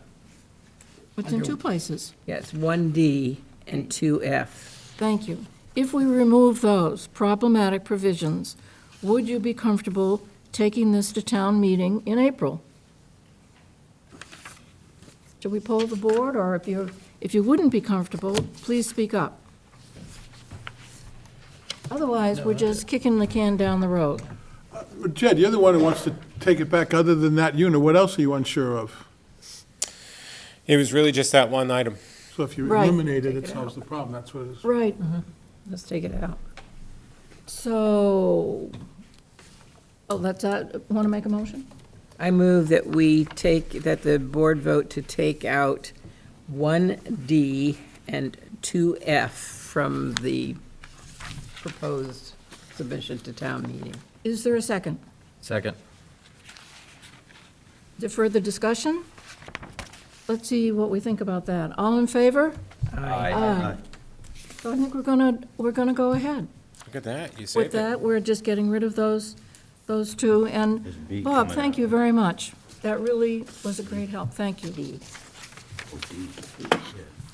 That's great. Now, I'm going to summarize the last article, which was presented here tonight on the table, and which I wanted to articulate from the memo that had some changes from the previous hearing, and that is the amendments to the Senior Care Retirement District. So that new article, showing the red lines that are being proposed, that are changes from the last meeting, I'll just walk through very quickly. So one of the concerns that the working group had in its discussions was the future development of the property, which we all know to be up at 28 and 151. That's where the Senior Care Retirement District is currently, and it will be expanded as part of this zoning article. Is that one of the concerns was, can a future developer essentially build the workforce housing and then never build the senior care retirement community, which was the initial intent of town meeting back in 2002, and then as it was amended in 2009. This area was always zoned as a senior care retirement district. And so, as you know and you're aware, this workforce housing was added into this zoning article to, again, help address the ongoing housing crisis. So, to address that concern, this language, which is shown up on the screen, which I can zoom into, was added to Section 4. And I won't read it, but it basically says that any workforce housing unit would be developed in the workforce housing subdistrict. It would be done in conjunction with and ancillary to a senior care retirement community. So we believe that we've addressed that concern that the working group had. The second item was in Section 6, when there was, and I'll just highlight it for you here, there was language about allowing waivers of the dimensional requirements through the special permit process. I had voiced concern about that during our working group discussion. It's very broad. And so what we tried to do is address that issue with some language that essentially makes it a unique circumstance, and it's done on a limited basis, but it's still available to the board if they need to do so, to waive the dimensional requirements. So you're not taking out, you're just highlighting in red to bring our attention to it. Correct. So Right. it's staying. So this red underlined text is new language. So under unique circumstances, on a limited basis, you're allowed to waive dimensional requirements as part of the special permit. And the special permit would be a special permit for the workforce housing community or And the senior that- care. The special permit granting authority is the ZBA, The planning board, the planning board? yes. Item number 3 was in Section 13. There was text added which essentially reminded the reader that findings needed to be made that are consistent with 240, Section 9.7, which is the planned residential development section, and of course, after consideration of 240, Section 12.1E, which is the special permit decision criteria. Felt it was redundant text. It poses some issues because that language is really not found in anywhere else in the bylaw, so there could be some interpretation that other places don't need that. So it's just text that we recommended, or the working group recommended, removing, because again, a workforce housing community or a senior care retirement community, both of those are special permits, and you would need to follow 240, Section 12.1 regardless. Jed, where are we in the process of printing and distributing the articles that are going to be acted upon? This after consideration phrase in red won't appear in what then goes forward to town meeting members. That's correct. It'll just be gone. It'll be gone. Right. Yep. Thank you. You're welcome. So those are the three changes that were made.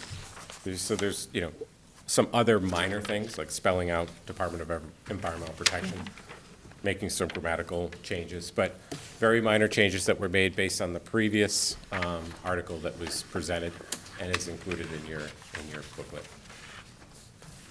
I can go through more detail if you'd like, but I figured I'd keep it brief and just summarize what the changes were made. If you have any questions, I can answer them now. Questions? Anyone? No? I think, the only thing I think now we're probably ready. We're going with these three. It's really nice to see the definitions mess turned into a single article. We like to call it artwork. Yes. Yes. We won't say mess at town meeting. Yes. So I can highlight that if you'd like. I can go through that in more detail, but it's totally up to you. No, but I think a clearer explanation of it is that in reformatting, what we were trying to do was make it easier to find things in the bylaws. And instead of making it easier, we made it harder. We made it more difficult. And we didn't realize that we did that until we started to use it and other people were using it.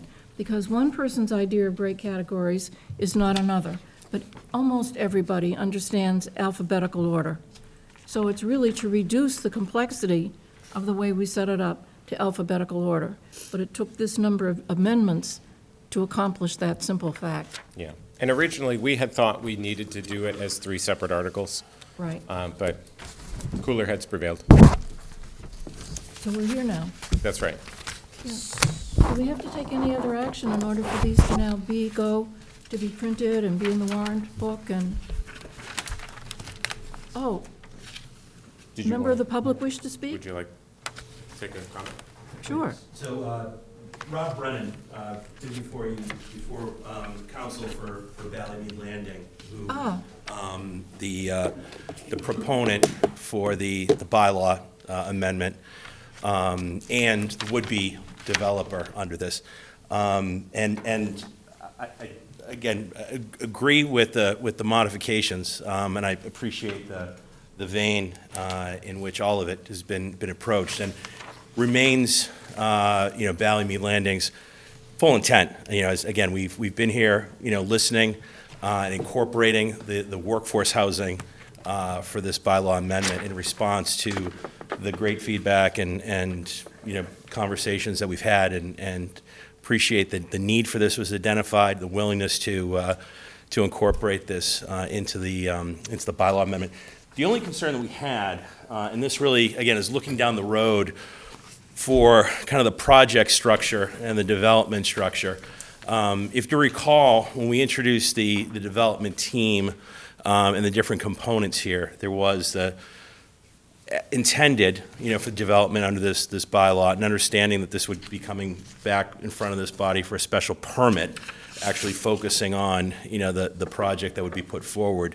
But there were going to be different components to it, and one of which was going to be senior affordable, which was going to be completely, affordable. There was also going to be the workforce housing, Yeah. And you'll recall last time, and is reflected here, 25% of which was going to be affordable, so that all of which would count towards the SHI. But those would be, different components.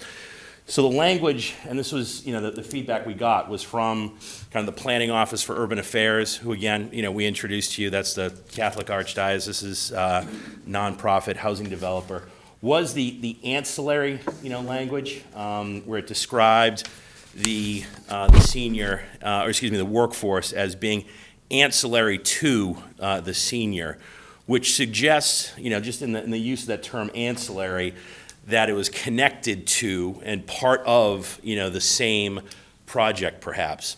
And just for, again, this was the comments that we received back from the Planning Office of Urban Affairs. Their concern was the use of the term ancillary, just how it would impact their separate development of those two components and funding for those two components. So if workforce, was actually seen as a component of the senior affordable, that could have implications for the project, or again, either by the Planning Office for Urban Affairs or anyone else under this bylaw, of tying those two together for project and financing purposes. It's kind of separate and aside from the language in the bylaw. Yes. Let's unpack that a little bit. When you say components, they're separate components. How are they related in time? So related in time, I don't know that kind of the phasing of it exactly, but will be coming in front of you as the same permitted project, right, under the same special permit. And it would include all three components? And it would include all the components of the development for approval processes, right? Separate from that is kind of how they're financed. And again, the notion of ancillary just kind of ties these two together from as outside financing and the outside world might be looking at at the project. So again, I think there's every intention and full agreement that one would not be done without the other, but it was just the treatment of workforce as being ancillary to the senior that raised some concerns that we wanted to communicate to see if there was a way, there could be other language to accomplish, the board's objectives and also reflect, what the intention is of the developer, the Ballymead Landing could be the developer under this, but doing it in a way that just didn't have that ancillary language tied in. So. Jim? Could you solve the problem by having, instead of ancillary, just saying that only a certain percentage of the site could be workforce housing? So that you could do 5, 10, 15, 20, but you can't do 100. We could draw the line. So that would mean the other percentage has to be something else. And Is that? Yeah. so then you don't have to use ancillary, but that we can get to what we're looking for, because our goal is not to have it all be workforce housing. Correct. Yeah. Okay, so if we could try working on a percentage of it. Yeah, I think it's already covered in the fact that they can only develop it within the district, the specific subdistrict. Right, but right now, they could do the whole thing all workforce housing. That's our concern, right? We couldn't, yeah, so there's also the map. Remember, there's the Okay. map that goes along with this. The map identifies the sub-district in which Okay. workforce housing, So it's already limited to that sub-district already. correct. So then why do we need this ancillary? Well, so again, the goal was to make it clear that a future development cannot just create the workforce housing and walk away. That the workforce housing was sort of. Okay, they had to do it at the same time. You Yeah, can't just leave the right. thing Because, vacant. again, town meeting's intent I originally got was it. to create senior care retirement community up here. So I think perhaps if we were to eliminate as well as ancillary to, that might get at what the working group was trying to achieve, and it would just read in conjunction with. Which again, I think fully reflects and the intention. I think it also does, give, kind of, it shows that it's a side-by-side with perhaps no connection, no ancillary connection of one, being the primary and one being, an ancillary use too. And that was the concern. So I think that language would be, I hope entirely consistent with, as you said, the intention of town meeting, certainly would be consistent with the, with the intention of the project that we anticipate coming to you with under the bylaw. Remove the potential impediment for financing. Correct. It's an ownership entity. Yeah. Yeah, just if you're gonna talk. I'm Ray Madrano, representing Bellemeade Land. So it's more of a funding, financing, ownership entity thing than it is tying the two processes together. So we're okay with tying them together, but we may have two funding sources, two separate entities that are funding those groups or those projects separately. So I think that in conjunction with it would work for us. Okay. I must be missing something. What exactly does that change? Well, I think what it does is, as they were describing, it removes the sort of tie to each other, but it does make it clear that they're built together. I mean, short of coming up with some other language on the fly, that's the only suggestion I can think of at this point. Russ Burke with the BSC Group. I'm not an attorney, I'm just a humble planner. But I think the concern is you also are going to be the special permit granting authority.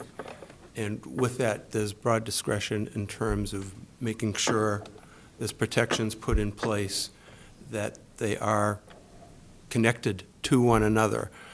So you may, as part of your special permit, assuming it is favorably acted upon by the special permit granting authority, which would be this board, could put in place the necessary conditions to ensure that both are built, that there are conditions, preconditions that have to be satisfied. So we just don't do workforce housing and then walk away. That seems reasonable to me. So you're proposing to just cross out as well as the... Auxiliary and substitute in conjunction with. But it would- Conjunction with No, is no, it's already in there. In conjunction with So the it'll just creation be of a crossing senior this care out. retirement community. Here, I'll put it up on the screen. So you're crossing out as well as be ancillary to. So it would be removing this.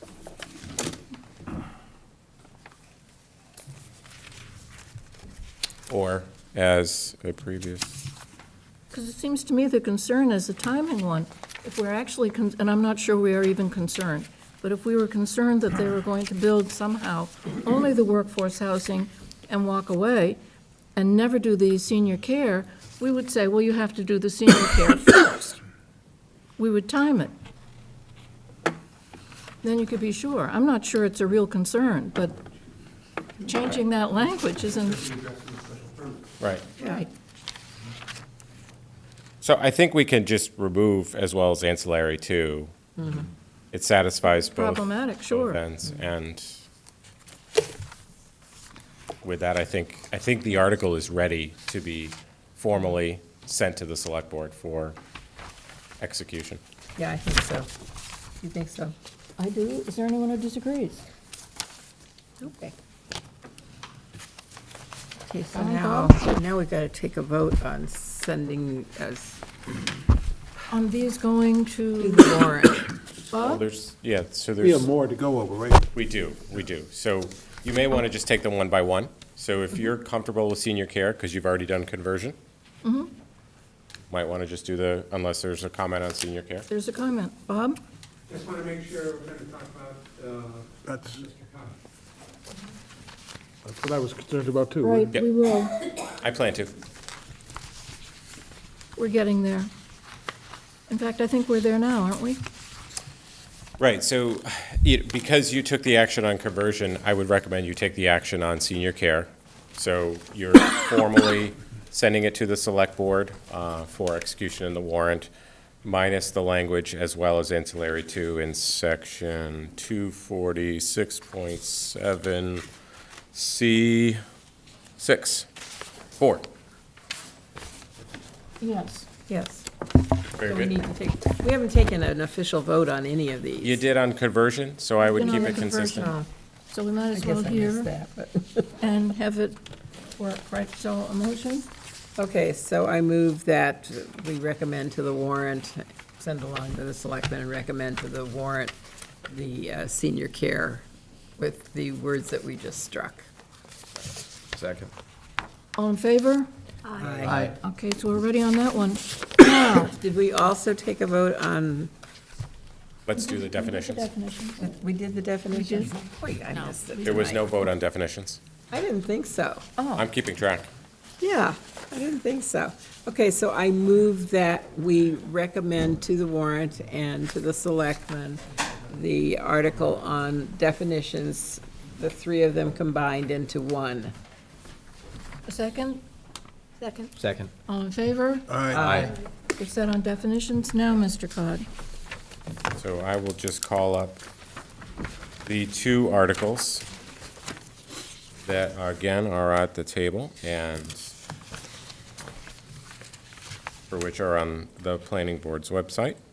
So the first article proposed to make some amendments to the mixed residential and commercial overlay district, specifically in the establishment and delineation section, in which the new language essentially added some clarity to a future reader that the overlay district is what we assume it to be. It's an overlay district, so an applicant can choose one of two paths, the underlying zoning district or the overlay district. It also would make the planning board a special permit granting authority for a special permit use that was included in a mixed-use development.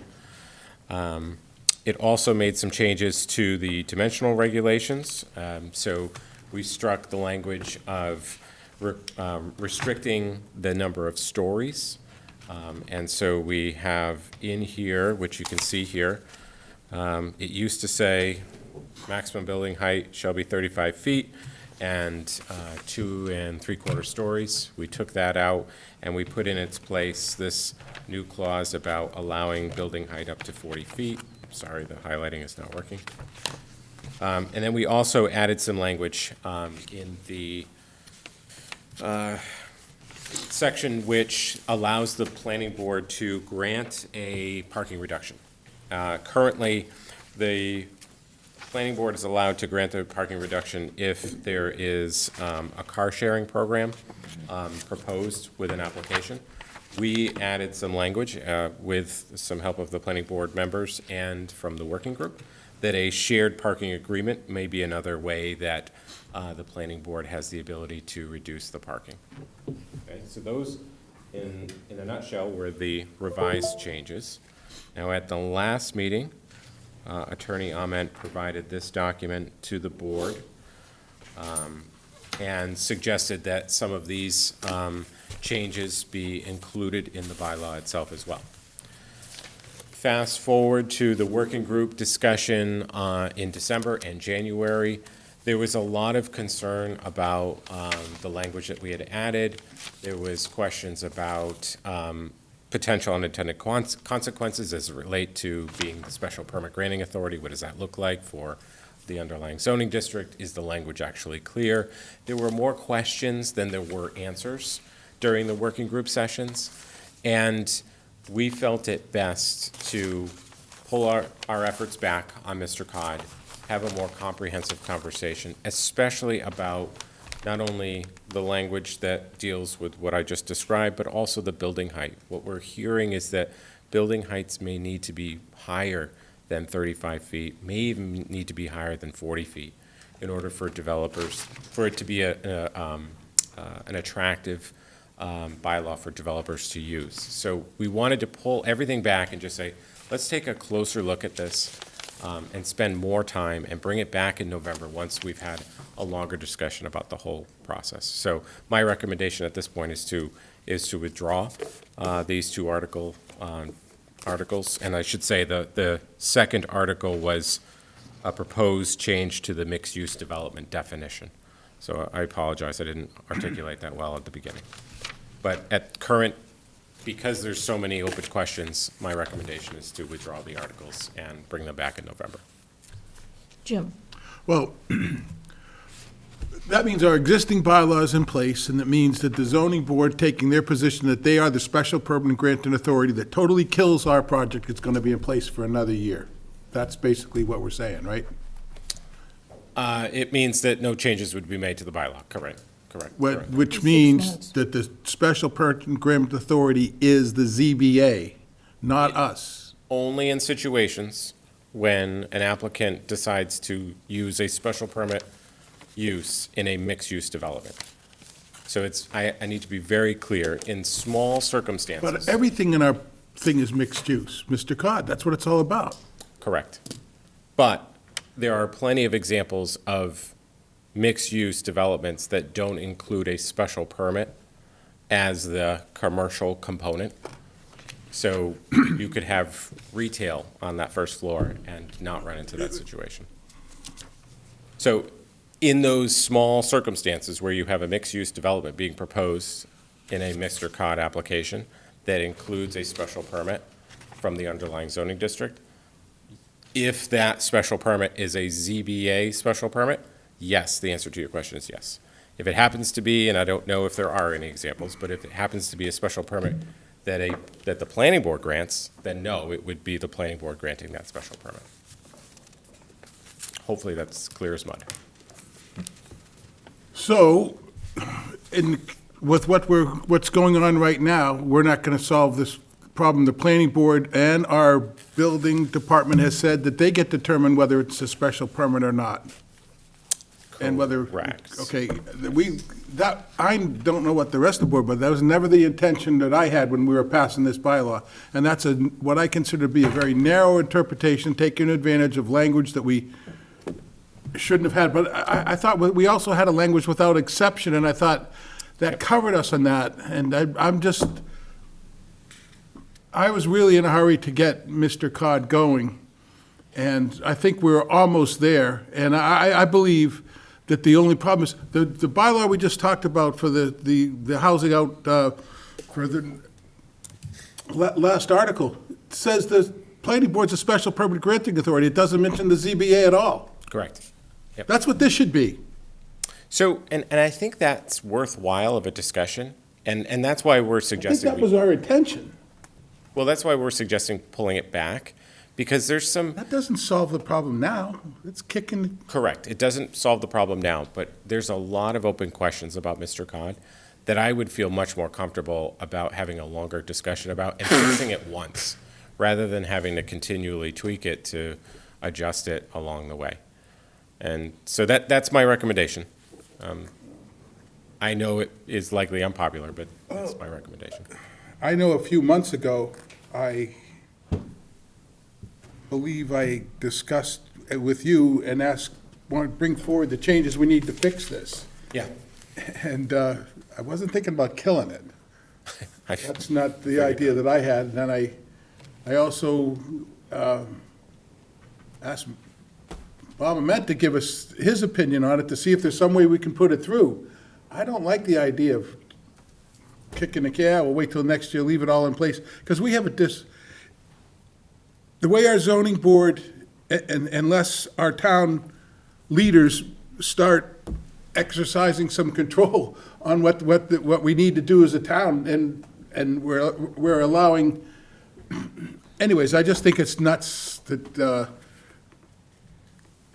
we have two different boards overseeing, then they have 180-degree different vision of what should happen.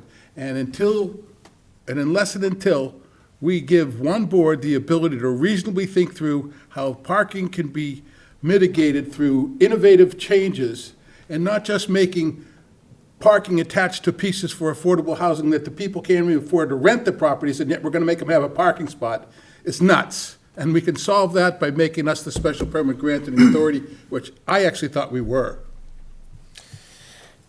And like I said, I mean, you can continue to bring it forward. It's just my recommendation that you hold back and allow for a more thoughtful conversation about other issues that we've identified with the bylaw, specifically the building height.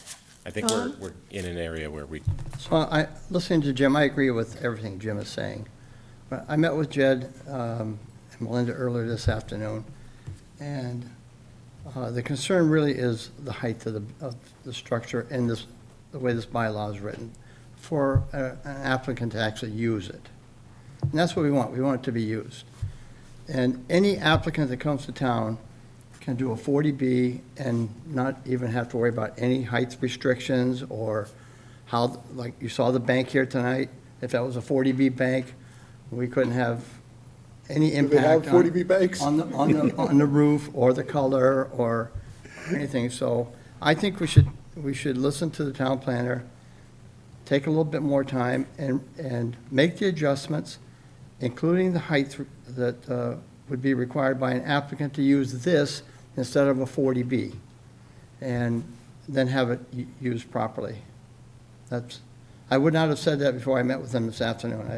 I didn't want to delay this at all, but the height is a big issue, and I think we need to vet this with the public and get it done, like, get this whole thing done correctly, like we thought we had done the last time. And I think the problem here is we're talking really specific applications in both instances. We've got an application that didn't work the way we wanted it to because it went to the ZBA, and now a very good project may be in jeopardy. And we've got a different project coming forward where we believe it will be definitely a singular Mr. Cod project, that's a cooperative developer, but all of the wrinkles haven't been ironed out. that we want to succeed with. We do want to succeed with both of them. Both of them are important to us. So what I am wanting to explore for just a minute is, Jed, you seem to think we can only go to town meeting once to tweak Mr. Cod. I would prefer that. We would all prefer that. It would make us look a lot better pulled together. It would. I agree that. But it could be we're not that well pulled together, and we do have two projects that we're concerned about. So one would be to find language to solve the problem about parking in April and go forward in November, if we're ready, with something that deals with the height issue. What do you think of that? Well, I think it's very important that we not change our zoning for applications. It shouldn't be driven by applications, but a more thoughtful approach on not only what we've dealt with in the past, but what we may deal with in the future. But we're not. I know, but appreciate this what is- you're saying, but you can't- but what you're saying is reality shouldn't impinge on what we do. But it does. Well, I'm not saying it shouldn't impinge. I just don't think it should dictate change. We're just trying to correct a misinterpretation of it. The ZBA has taken the opinion that they are the special permit granting authority, and that was never our intent. That is what I'm talking about. I hear you. I don't care all that, I realize the developers want more height, and I thought a modest change to 40 feet and 3 stories is an incremental step, and maybe that's the way it should be done. And I think if you wait to say, we want to bring it up to higher things, you'll get it shut down another year. I would not go after the height at this point right now to higher than more than 40 feet, because I think it would kill the whole project. Well, I think there's also, I didn't mention it in my opening remarks, but I think that there may be an issue with the front setback requirement, because not all of your properties in the Mr. Cod district are like the downtown district where you would want the building right up on the sidewalk. And so we've heard a lot of concern about you're creating buildings that are just going to be right up on the street for that entire corridor, and there's concern. And so you may want to build in some flexibility on that front setback. Have we seen any proposals that brought this up? Where is this coming from? Well, it's just anecdotal information from the working group. So our working group is put together So it's a perceived problem that we don't have yet, so we're going to kill it for a whole year. It's only 6 months. It's not a whole year. It's till November town meeting. And then how long until the state attorney general tacks onto that? They have 3 months to make a So that's decision. 9 months. Yeah. I realize it's an unpopular suggestion, I do. I realize that. It's just, Well- I feel like it's a little rushed, and we want to just take some. Except we've just gone through and modified bylaws that we did last year and made little tweaks to them to make them better. And now you're gonna say, put this one on hold, and we're not gonna do exactly what we've just done on the last 4 articles. Why? But I am not your, Okay. you know. Let's back up for a minute. Take Mr. Cod as it is now, approved. And what change would be needed in order to make it not pick up the underlying zoning requirements? Because that's what's tripped us. Well, I think my intention of the underlying zoning requirements, if they weren't doing a Mr. Cod, then they could do it under the old zoning. Right. We never intended the old zoning is gonna control Mr. Cod. And our building But- commissioner has taken that interpretation, and so has our ZBA. And all we have to do is say, the special permit, that the planning board's a special permit granted authority, because that was our original intent. That, to me, is the most important thing, and I think we should do it right away. And I don't really, I don't think the town's ready to solve higher than 40 feet for a long time. We need what other things that Mr. Cod can do right now. So you brought up an issue, but it's an issue that I don't see anybody fighting right now. So it's a theoretical, possibly correct, but we need housing now. It's up to the board. Again, I've given you my It recommendation. isn't always up to the board. We've made recommendations as board and votes, and you've taken positions with other boards disagreeing with us. So it I does, think you do control what's going on. Could I ask you to not be argumentative, just be Okay. more pleasant? Well, he said it's up to the board, and that's the part I disagree with. He controls an awful lot. You'd be surprised. I don't have any control over it. Pat? I don't like to be rushed in doing something like this. When we were first doing the Mr. Cod overlay district, we had specifically looked at the plaza. And we had also been talking about the plaza with perhaps a gradation of heights of buildings. And I think we need to be more future-looking, perhaps, and bring it all together and make the planning board the special permit granting authority, because it is our vision, and we want to see our vision go ahead.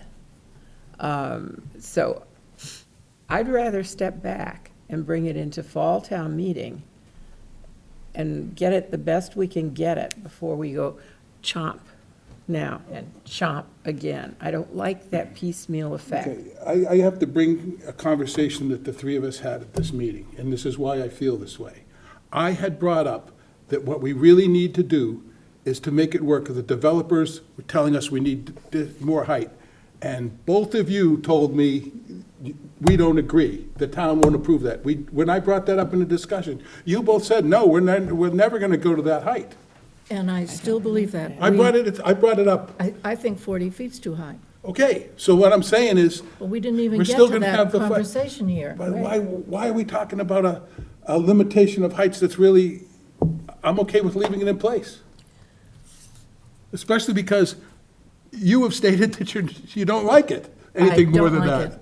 I And I don't thought, like Pat, it. you agreed with her, I'm And I think mistaken. it's I wrong like for the the town. gradation, Okay. not 40 feet right against the I sidewalk. do too, but when we were having just a regular discussion, not on any one article, and I had brought up that the developers in town are telling me that our bylaw being 2.5 stories and 35 feet doesn't allow enough to build apartments that you have to give away at low prices.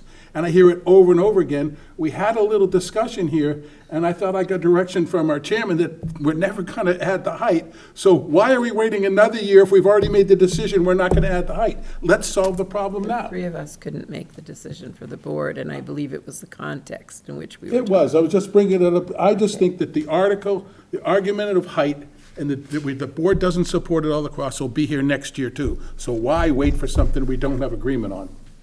We don't have in front of us now language that would solve the problem that you wish to solve.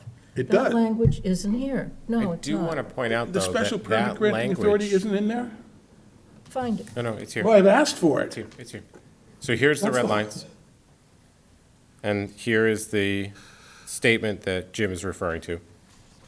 So again, in the event that an applicant elects to use a special permit use within a mixed-use development, the planning board would act as the special permit granting authority. And I agree, I don't think the town's ready for the height discussion, and I don't think it'll be ready next year. I think this argument will keep this thing dead in the water for 2 or 3 years, because I do not believe we will get to agreement on the additional heights at this time. I just don't see it. I do think it's worth stating, this will not help a current application in the process. It will help potentially any new After the Attorney ones. General approves it, we have a 3-month wait instead of 9 months or whatever. Right. I think Jed was referring to the current project that you keep referring to, that you're mad about right now. This doesn't help that project. This, you can't retroact, go back. No, I understand it. I just said it makes it available in 3 months, not 9 months. You don't have, Right. I understand But that. you're very passionate about this. You've gotten very angry. So I just want you Well, to understand. if you saw the way. I saw. Okay, I saw the tape okay, you're and, referring to. I don't agree. for some reason, our staff's opinion was presented to the ZBA before I even talked to them, and I walked into a hornet's nest, and when I went to the meeting, they said, well, your own board doesn't, your own planner doesn't even agree with you. You knew that at the public meetings that we had here, that we, as staff, had a different opinion than Okay. you. And Jed did not give his opinion to the ZBA, and he told you that. Okay, I told you how that don't want to happened. use my gavel, but I could. I think this is really inappropriate. Totally. I think that we should deal with the issue and not be arguing with one another. I think that what we're going to have to do, it looks like, is take a vote. Are we going to pull this now, or are we going to try to solve it? So we've got Mr. Cod with differing opinions on it, and I would like to hear a motion. I move that we pull the Mr. Cod article for this upcoming Springtown. Is there a second? Before we do No, that, not before. Let's do it in order. Let's have a second, then a discussion. Okay, second for Thank the you. discussion. Discussion? yeah, I need to know what the line is between what's happening with the ZBA in conflict with us, because reading in the newspaper, if I didn't live here and I read that, I would think, why can't the town of Falmouth figure out who has jurisdiction over what? And whose purview is it to make that decision? Because it really sounds like we're some ragtag group who can't come to terms, and the selectmen, or somebody needs to step in and say, stay in your own lane. It's the planning board, or it's the ZBA, but it can't be both. But in fact, under the rules that we were using for that project, it is both. And our failure to accept that is holding us up right now But how can these two boards, because of the underlying rules, and because in the project we're not naming, it's coming under Mr. Cod and the accommodations bylaw. It's not coming under only one. So that's why. And they definitely, it has two boards involved. They are involved. Boards do not have to agree with one another. There is no law that says that they do. There's certainly not a practice that they always do. So I But then think we who- can call the question. who arbitrates that? I would hope we don't need an arbitrator. I would hope we would simply accept the facts as they are. So the answer to your question is the building commissioner. The building Sorry? commissioner is the person who decides all zoning enforcement, all zoning interpretation, building commissioner. Mr. Imet.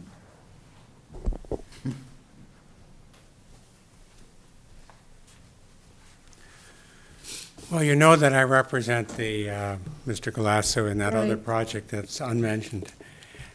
And I think, and I'm certainly hopeful, that my client will satisfy the concerns that the Zoning Board of Appeals has, and that sometime next month we'll know that, and he'll get his approvals. And we're working hard to make that happen. But I want to point out that on that project, been before the town now for a year or more. Right. What's happened with that project is exactly what the planning board was trying to avoid. Trying to create an alternative to 40B. And it hasn't worked. It isn't working.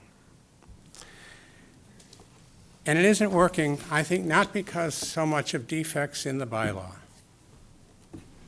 but because of misinterpretation by officials. We've focused in the bylaw on a section about definitions. There are Mr. Cod definitions, and we've focused on the actual Mr. Cod bylaw. But Mr. Cod is mentioned elsewhere in the bylaw as well. And I didn't even realize this until very recently. In the use tables for business, including business redevelopment, we have residential and commercial mixed use, and it talks about the long-term provision in the bylaw allowing 6 units per acre in a business district. And it says for mixed use, residential and commercial mixed use, in that section, it defines it as any combination of community service, business, and commercial uses permitted by right or by special permit, together with multifamily use with density not to exceed 6 dwelling units per acre. And if you go to the end of that section, on the next page, there's a paragraph that was added specifically with regard to Mr. Cod.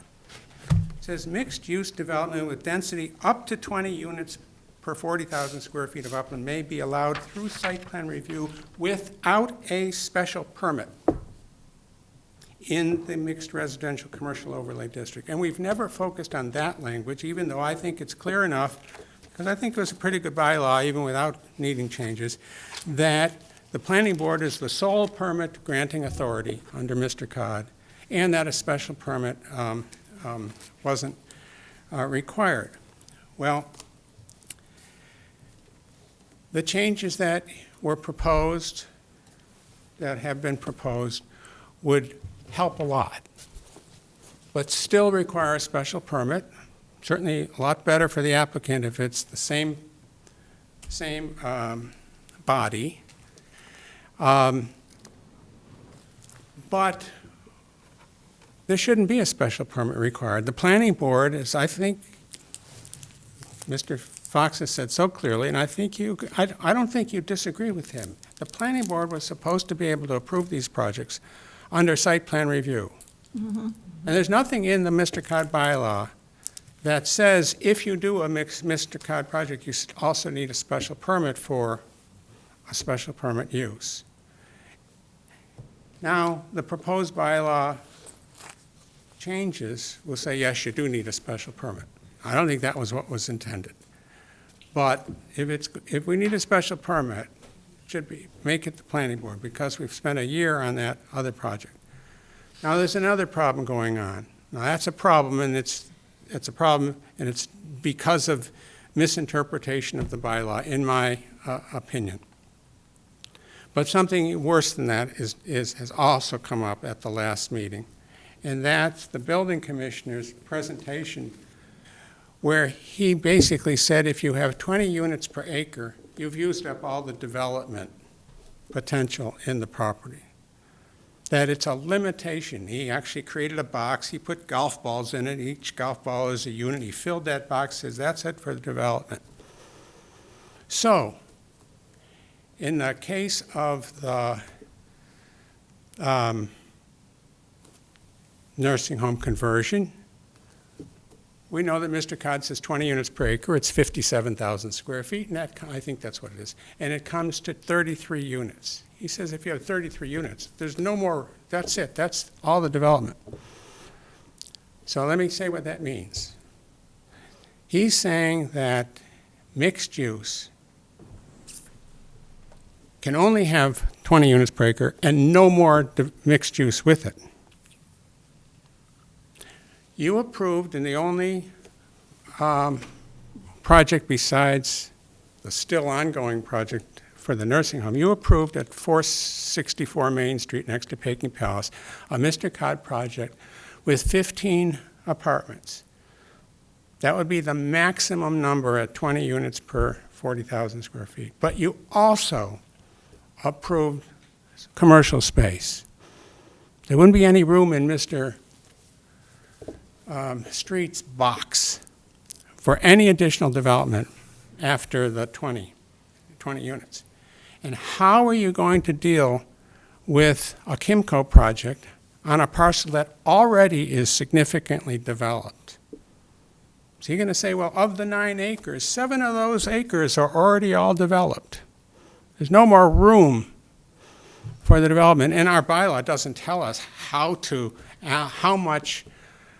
many Mr. Cod units equals 20 restaurant seats or a new bank or any other retail places that are over there. In other words, that simplistic view of what Mr. Cod says is extremely limiting. And it takes away the discretion that the planning board intended to have. And the limits should be based on lot coverage, parking, setbacks, building height, dimensional things. A few years ago, I don't hear it talked about too much anymore, is what is it called, form zoning or something like that? Yeah, getting away from, looking at what's a good project. And Mr. Cod was supposed to let you do this.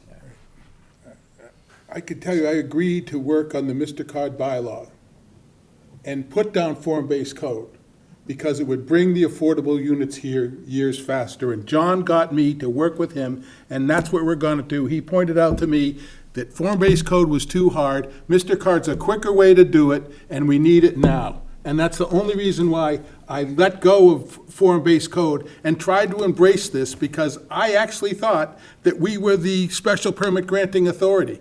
And I'm totally flabbergasted at how staff positions that change on individuals all the time.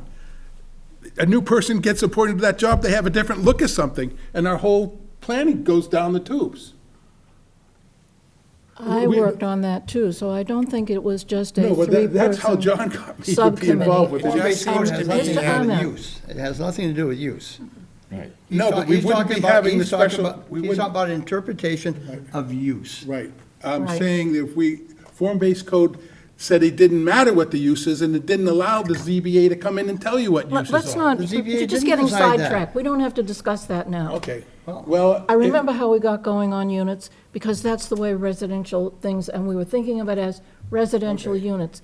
And I don't, now that Bob has brought this up, I do not see that there's language in here that even clarifies that issue.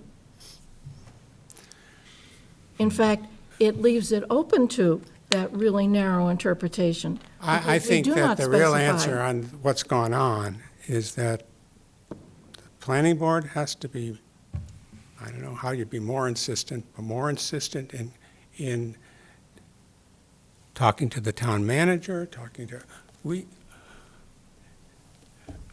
we're not solving affordable housing in the best ways fast enough. And delay will kill projects. I sympathize with the town planner wanting to get it right and taking time. I don't know whether there'd be enough time if we said, well, let's do it as a special town meeting within the annual. We're getting too close for that, probably. I don't know what the answer is, but I think the town will say that it wants to work with developers. Boy, we're having a hard time working with the town on a bylaw that was supposed to make it work. Yes, but I think the proposed changes, even if we were to say we're going to go forward with it right now, aren't going to solve the problem, the new problem. Well, some of the changes that, it'd be very easy. I mean, Some of the suggestions I had and submitted at the last meeting would cover it. A single sentence would cover the issue of whether it's 20 units in addition to other mixed uses. It could be solved pretty quickly. Again, I appreciate the town planner's concern about making sure it's done right. Well, and I appreciate your advice to us. I think it's really very good, but it's making it even clearer to me that pausing to get it at least clarified. I am so sorry that I wasn't at the last meeting and missed the meeting of the working group, both. It turned out to be important. Just remind me at least, who is the working group? Oh, the working group, Pat and I represent the planning board, the ZBA is represented, with the staff people, for the most part, are on the working group, but also the consultants that we hired, the two Bobs, are there. So it's people who've been grappling with this now for years. Yeah. Rob Dugan shows up still for the planning board. No, for the ZBA. For the, He's excuse me, for an the at-large. ZBA, Noreen. He's at large? At large. Okay. So there are two Oh. members from the ZBA, Frank Duffy and Suzanne Murphy. Right, and now Frank is part of it, continues, but in a different role. Right. So I think it's a good working group. Building commissioner, planning, zoning board of appeal, or zoning administrator. It's a good group. It is, but It's a it's good taken a group. couple of U-turns, but it seems we're really not ready. I wish we were, but we're not. So I'm going to call the question. It's getting late. We have 5 minutes to go. If we want to stay by our regular hours, all those in favor of pulling the provision about Mr. Cod and rethinking it and perhaps aiming for the November meeting, say aye. Aye. Aye. Aye. 4, Aye. 5. 5. I'm sorry this is so. I am really sorry this is so. So You're sorry, too. I am. Right. I am. I want to point out this is, I think, the first vote in years that we haven't all been the same on it. I've always gone along with it, and I think we're making a really big mistake, and I have to vote nay. First time, I think, in a couple of years. Yeah. We haven't done it. We'll still be I'll stop friends. talking. I have one more item after this one, but. Okay, go ahead. So I'd like to talk very briefly about the housing production plan Yes. under the planning department report, unless you want to do committee reports first. Whichever, Bob, thank you very much.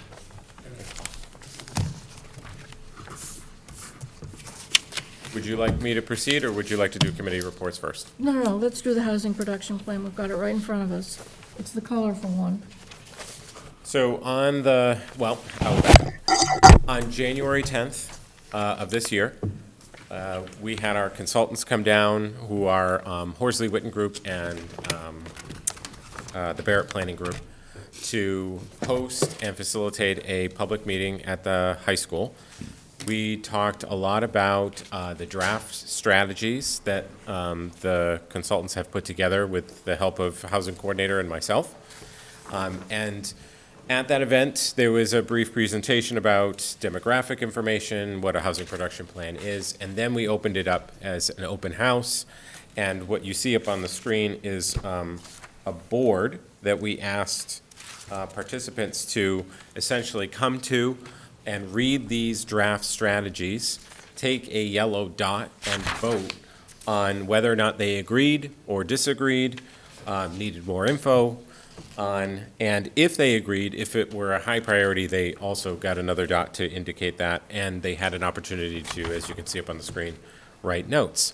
So the next 4 slides are the draft strategies that we wanted to present to the board, because we are aiming to approve or get the housing production plan approved by the planning board and the select board by the end of March. And so we wanted to take this opportunity to show you the draft strategies in January, In February, bring to you the draft plan as it stands, and then in March, bring to you the final plan for your approval of. So I won't walk through all of them, but I do want to highlight a few of them up on the screen, and then I'll sort of go through the map at the very end. So there are 4 categories of strategies. This would be the first, the capacity building strategies. One of the items that you can see was very popular was to develop informational materials. It's up on the bottom of the screen here about building affordable housing in town, LIP applications, what the process looks like, what the permitting looks like, so that there's a more predictive sort of pathway for a developer or a potential property owner.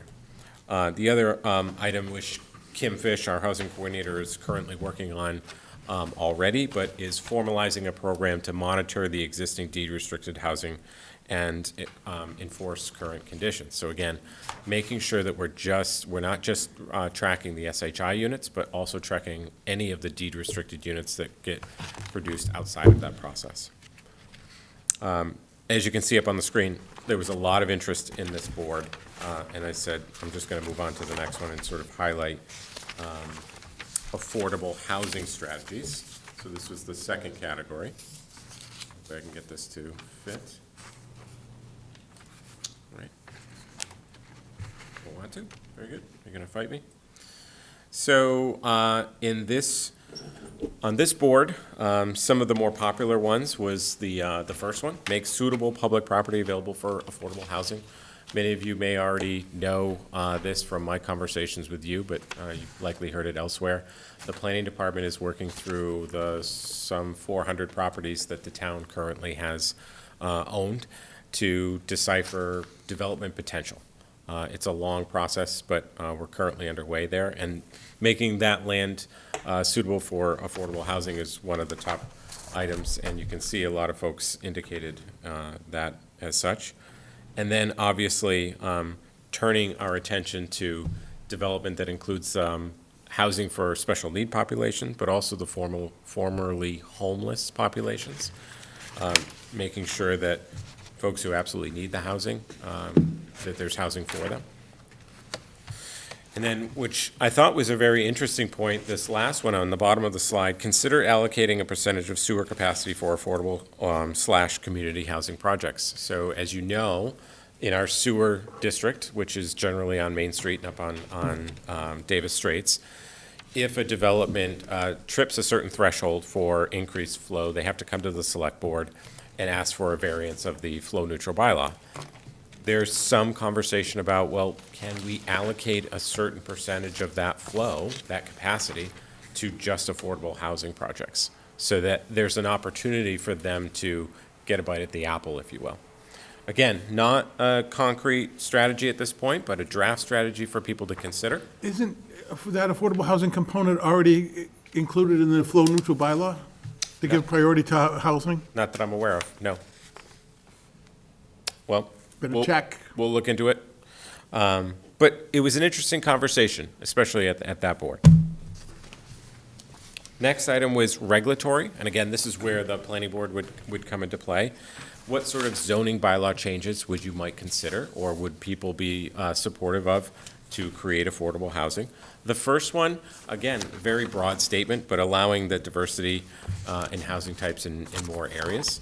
I know that there was some movement with the planning board to potentially create 2-family dwellings in other districts that met some resistance. But as you can see, I think a lot of people understand that in order to tackle this housing crisis, we really have to, just like what we did tonight with creating that conversion of a dwelling article, allowing that potential diversity. And then another item, which Charlotte, I'm going to mention it for you specifically, was establishing mechanisms to monitor and regulate short-term rentals. Again, another item that we touched upon tonight, but a lot of people are really interested in the housing conversation. Thank you. You're welcome. And then lastly, the finance and subsidy strategies. This is more of a financial element. So the very first one, was sort of a vague topic, but the idea of encouraging unique development approaches to utilize the Affordable Housing Fund. So one of the unique approaches is what we have seen in the paper. The 300 Committee is buying property up on Benjamin Nyes. They're allocating a certain portion of that property to create affordable housing. The fund could help fund that affordable housing.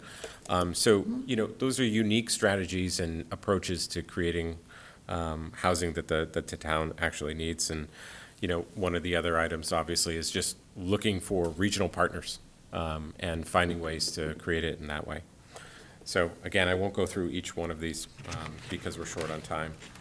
But importantly, is this map. So, as you know, part of the housing production plan, the requirement to submit a housing production plan is to identify town-owned properties that would be suitable for affordable housing. So what we did is we asked the participants to basically just take stickers. Now, I'm going to zoom in to show you the types of stickers, and hopefully everyone can read it up on the screen. This type of sticker is single-family home, so you kind of see that with the icon there. This orangish red, it's more red than orange, sticker includes mixed-use development. This orange sticker here indicates apartments. So what we asked folks to do is say, just looking at the town broadly, so I'll zoom out so you can see it, where, in your opinion, would affordable housing be most suitable? And so I think, back to our conversation a few months ago when we were talking about where is affordable housing located in town currently, I think it really speaks to that same conversation. It's spread throughout town. So I didn't get a sense that folks were targeting a certain area or indicating that, it should only be in Woods Hole or downtown or et cetera. They had it all over the map. So the work now turns to our consultants to digest all of this input, come back and report to the planning board with a draft plan that's reflective of not only the map you see on the screen, but also the voting exercise that the folks at the event went through. Part of that process is to get your feedback on those draft strategies as well. Now, specifically, you'd likely be looking at the regulatory ones, but I encourage you, not tonight perhaps, but in the next few days, take a look at those boards. And if you've got comments that you'd like to submit, please submit them to myself or Melinda or the general Falmouth Planning email so that we can forward those comments back to our consultants and they can incorporate them into the draft plan. Doesn't, if we were to realize some or all of these, have an impact on our safe harbor status? Could they? Yeah. Absolutely. I think. No, I mean, the very fact that we're making that effort. I thought, there's some provision about signs of the level of effort we're making. So the level of effort, if I'm understanding your question correctly, is the production of housing. So in a housing production plan, you say over the course of a calendar year, if you produce X number of units, let's call it 50, just for argument's sake, you're making an effort towards creating affordable housing. If you reach that 50 number, you can then petition the state and say, we've worked towards that, we've achieved what you said we needed to, and therefore we would like to request safe harbor. And that safe harbor, depending on the number of units that you're creating, can last a period of 1 year or 2 years. So that's the working towards achieving that goal. Thank you. So it's really only the number of housing you actually produce. Right. Because ultimately, the housing production plan is the plan to achieve your 10%. Yeah. That is the primary goal, although our consultants and we always remind people it's not just about the 10, it's beyond that, but that's the purpose of a housing production plan. Yeah. Okay. What's the schedule for completing the housing production plan? Good question. So our next meeting, the 13th of February, we intend to bring back to you a draft housing plan, a housing production, to the planning board.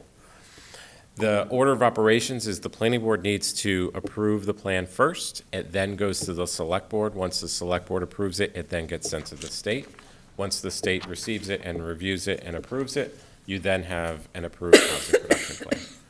What we're challenged by is you've got two bodies, the planning board and the select board, and we want to make sure that we do it at the same time so that we can incorporate potentially conflicting viewpoints. and we can iron those out so that it gets sent off to the state with one voice. Okay. So that's the process. So early to late February here, depending on how many comments we get. And then in March, we're back for a final approval of the plan. So our homework now for each of us is to look through these and see if we think anything's missing and which ones we would like to see emphasized. Correct. Yep, Okay? We have homework. you do. Okay, shall we move right on to the planning department report? That was part of it, but Belinda's going to handle the rest of it. He's kidding. So, hot potato. Guys. So, honestly, we don't have much to add. As you know, we did receive funding through town meeting to complete the rest of the open space plan. We are sending that scope of work out to consultants, and we're actually getting feedback currently. So we're hoping to get a consultant on board to finish out that plan by the end of June. That's our goal. So that's moving ahead. We've been working really hard on these zoning amendments to make them as clear as possible, to bring them forward to town meeting. So that's really been our focus as of late. And our next go at it will be to, obviously now bring Mr. Cod back to the working group and have a really good discussion. And, I want to emphasize two things. The working group meetings are public meetings. We advertise them. We host them as a webinar over Zoom, so any member of the public can join. They can't directly participate in the meeting, but they can send chat messages to us and we can answer questions. So anyone can attend those meetings live.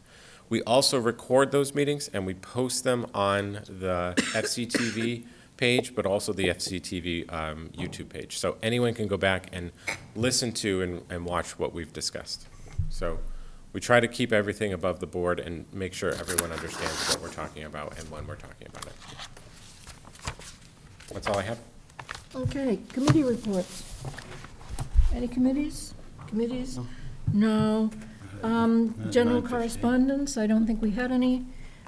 Future agenda items. I would be interested in hearing how it's going along, working with the bank proposal. They had a lot of work they needed to do on that plan. Chase Bank? Yeah, Okay. Yeah. I would think. Yeah. Yeah. I thought you gave them feedback on the architecturals. We I think did. it was I think they heard you. productive. Yeah. Like, go back to the drawing board. Oh, yeah. Or just minor tweaks. Yeah, just throw it out, start over. Yep. I got a question. True.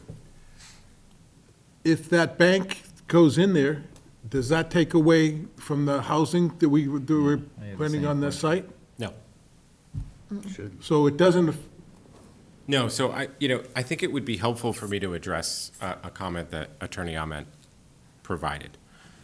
That is one of the struggles that we deal with on an ongoing basis, is trying to apply Mr. Cod, especially with existing development that's on a site. So that's still something I'm personally working through, generally in the middle of the night when I'm, having a nightmare. But more importantly, the application that he was referring to happens to have restrictions on the lot size and the number of units and the square footage. It just so happens that the special permit use that was picked in a mixed-use development is one of the more complicated ones that the bylaw has. And so because of that marriage, if you will, of residential and commercial accommodations, it made it extremely challenging to interpret. In a normal situation where you have a retail establishment, there is no, so let's take 464 Main Street. There's no requirement or there's no cap on the amount of commercial space that someone can produce in a mixed-use development in the Mr. Cod district. Your cap is your residential units, 20 units per 40,000 square feet, but there's nothing that says you can't have a 4,000 square foot boutique on the ground But it floor. doesn't explicitly say it. Correct, it doesn't explicitly And say that that. might be a weakness, given the way things are going. Right. So all we're trying to do is just find these areas where we know and have heard of issues so that we can try to fix them and not have to keep coming back to town meeting and fixing and fixing. So is it the restaurant that trips it up? No, it is not the restaurant. No, I It's mean, the commercial restaurant adds to accommodation it. thing. John? We have two high-level consultants. Well, why can't they help with the language? That's going to be our next goal. I mean, they're top of the tier. Absolutely. Right. So we haven't used them on this because, as you know, we've got 15 sections of the bylaw that we want to try to get We to. didn't ask for their advice on this particular thing. Yeah, It yeah. looks now as if that was a Yeah, mistake. that's gonna but we rise to can- the top of the We can list. correct it. Yeah. Yeah, That's you're- what Mr. Amos said tonight is frightening, really. yes, It's frightening. it is. And it needs to be addressed. It made it really clear. We couldn't go forward without fixing that, I thought. Which part was frightening? That it's not clear Yeah, that the the commercial interpretation. part is in addition to the residential part. It's Yeah, not clear in the bylaw. yeah. The golf balls was frightening too, like Bob just said. I mean, that all you get is the apartments, either or. I mean, There's no more development. That was made clear that, Yeah, no, and again, I want to address that point specifically. It's that in the commercial accommodations, and I could show you up on the screen if you really want to, but there are specific requirements of commercial accommodations when it comes to lot size and how many units can fit on a Yep. lot. And those are put in place because traditionally, commercial accommodations doesn't get mixed with anything else. It's its own standalone hotel, motel, inn, et cetera.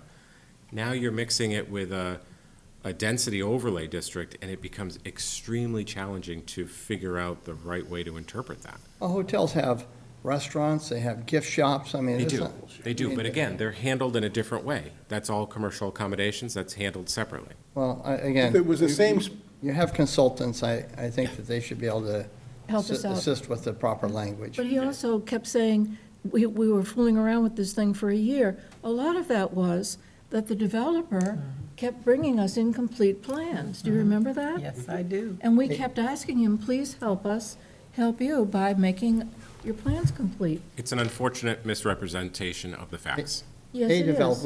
we didn't have any trouble with the first applicant that we had. We did not. Right. Approved it. There was no appeal, there was no, different building it inspector. was exactly what we were looking for. It was the same building inspector. That too. We had a willing applicant who was willing to, discuss and mold a project that fit the bylaw. Well, it does feel that there's a little power struggle. I mean, town meeting expected to be residential and commercial mixed. I mean, there was never any doubt about this. Well, but now that a doubt's been created in our minds, not a we ought hard to fix it. concept. We need to fix it. Right. Should have just done it. Are we ready to adjourn? I think that we might be. I move adjournment. Is there a second? second. All in favor? All right. Aye. Thank you.